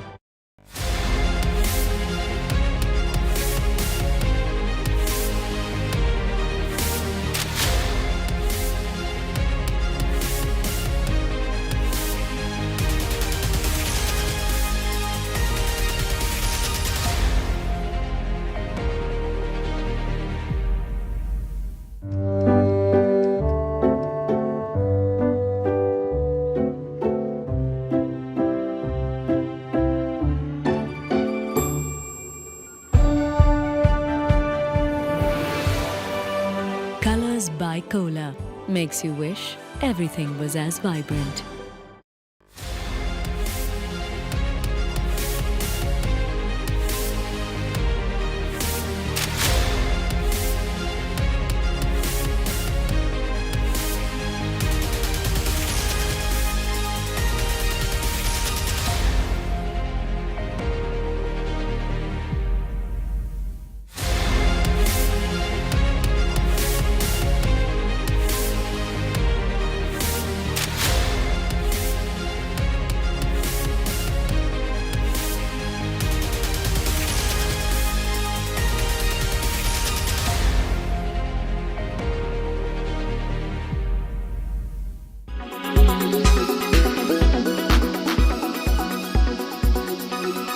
Good evening, viewers. Let's take a look at the weather report across the major cities this evening. Thiruvananthapuram is at 27 degrees Celsius with an AQI of 27. Mumbai is at 32 degrees Celsius with an AQI of 149. Panji is at 27 degrees Celsius with an AQI of 86. Ahmedabad is at 28 degrees Celsius with an AQI of 91. Bhopal is at 27 degrees Celsius with an AQI of 123. Jaipur is at 24 degrees Celsius with an AQI of 188. Delhi is at 24 degrees Celsius with an AQI of 239. Srinagar is at 19 degrees Celsius with AQI being 77. Lucknow is at 30 degrees Celsius with an AQI of 187. Patna is at 27 degrees Celsius with an AQI of 123. Kolkata is at 27 degrees with an AQI of 157. Hyderabad is at 27 degrees Celsius with an AQI of 111. Bangalore is at 25 degrees Celsius with an AQI of 61. Chennai is at 29 degrees Celsius with an AQI of 114. This is all we have for you in this segment. Hope wherever you are, you find favorable weather around you. Keep watching India Today for all the weather updates with me, AI Sana, all through the day. Presented by JK Tire Puncture Guard. Say goodbye to flat tire. Co-presented by Greenply, healthy and safe interior ka reply. Co-powered by the bold look of Kohler.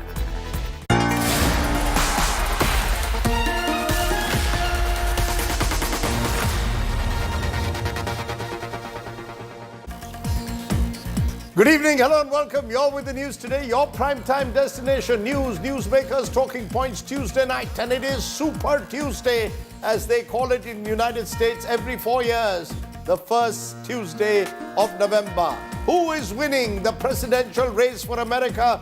America has begun voting for one of the most closely contested elections in years. What are the X factors that will decide this US election?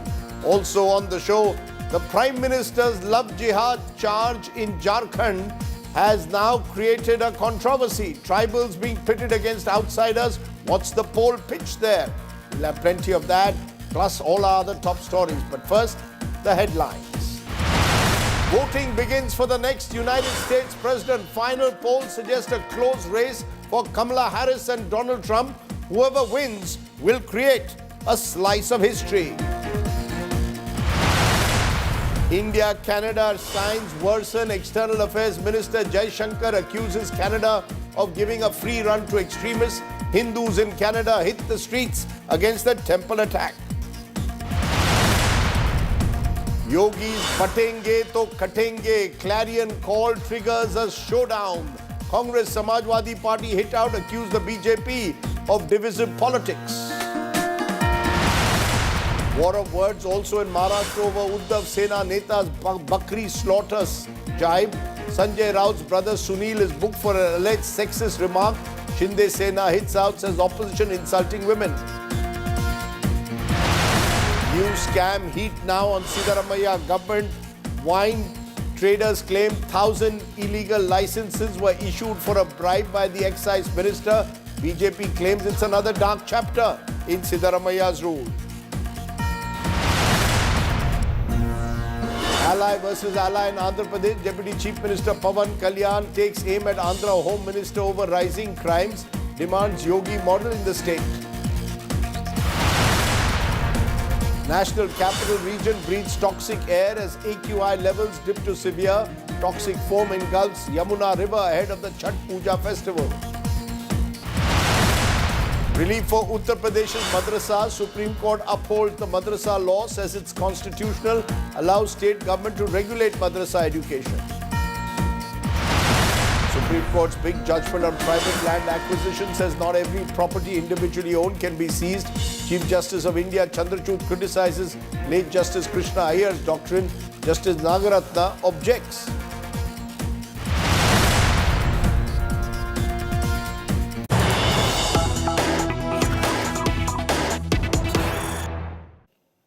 But the big story that's breaking at this moment, voting is now underway in the United States of America for one of the most polarized and hotly contested elections in decades. Over 78 million voters have already cast their early ballots. Alaska will be the last, remember, to cast votes. Philadelphia starts counting mail-in ballots, and Pennsylvania, remember, many believe is critical to who wins, Donald Trump or Kamala Harris. That's the big question that now will dominate the world headlines over the next 24 hours in an election that could create a slice of history. Donald Trump hoping to become a comeback president, having lost 4 years ago, and Kamala Harris hoping to become the first woman president of the United States. So there's plenty at stake in... Okay, Rohit Sharma joining me live at the moment from Washington, DC. Rohit, you were with us last night. The campaigning is now over in a way, and it's time for the votes. Give us a sense of what that early turnout is suggesting. Are there people coming out in large numbers, particularly women, as some reports are suggesting? We are, Rajdeep. We are right now in one of the centers around Washington D.C.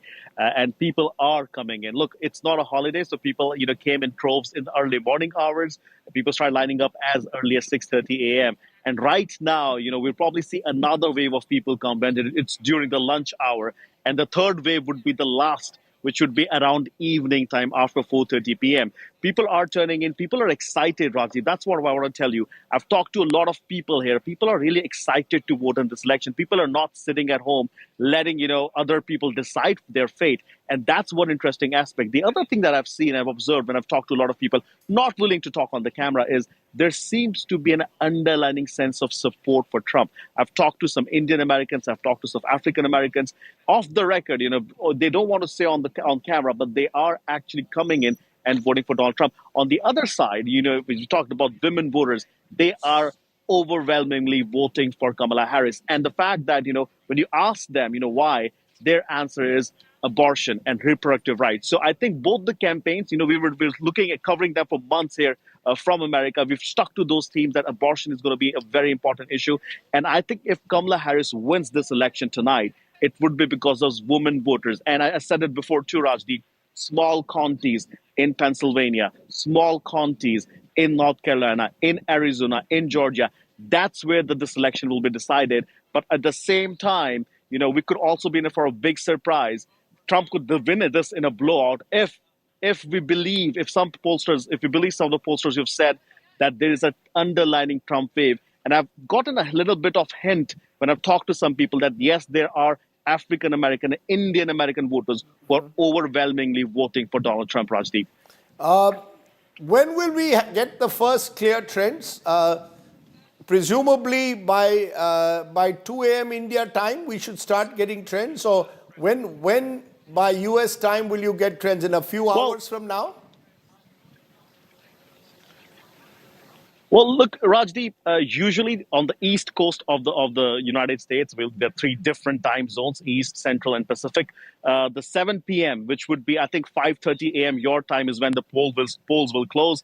It usually takes about an hour and a half when we start getting initial projections. Now, Rajdeep, a lot of networks have invested a lot of money in making those projections and prediction who's going to win.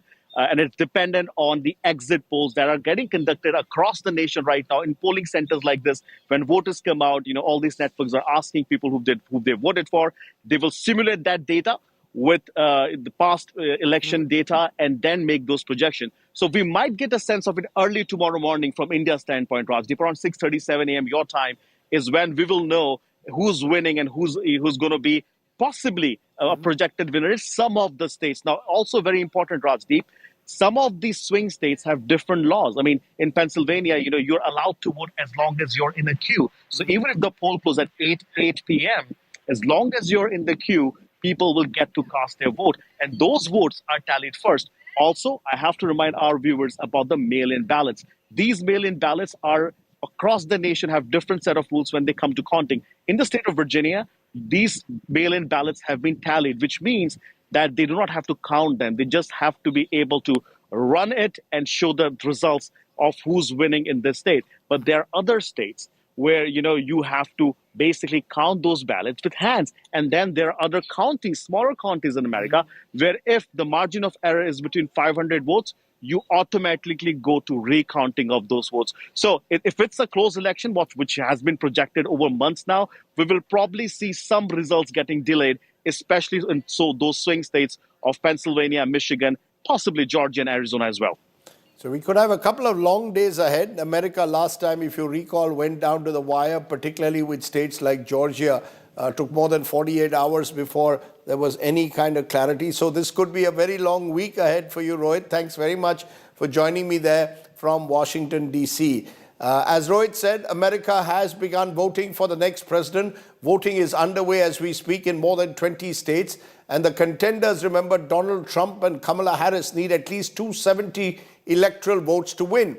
7 swing states hold the key to the White House in what is one of the world's most watched and, of course, one of the most crucial elections, consequential elections for the world. Take a look at what's at stake.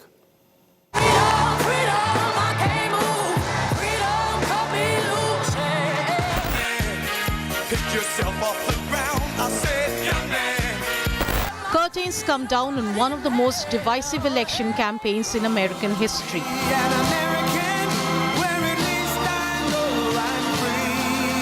When the votes are counted, it could all boil down to the 7 battleground states where Kamala Harris and Donald Trump face off for the electoral votes that will seal their fate. Of these, Pennsylvania became the main focus in the last lap of the presidential race. Harris spent the final day of campaign in the largest swing state with 19 electoral votes.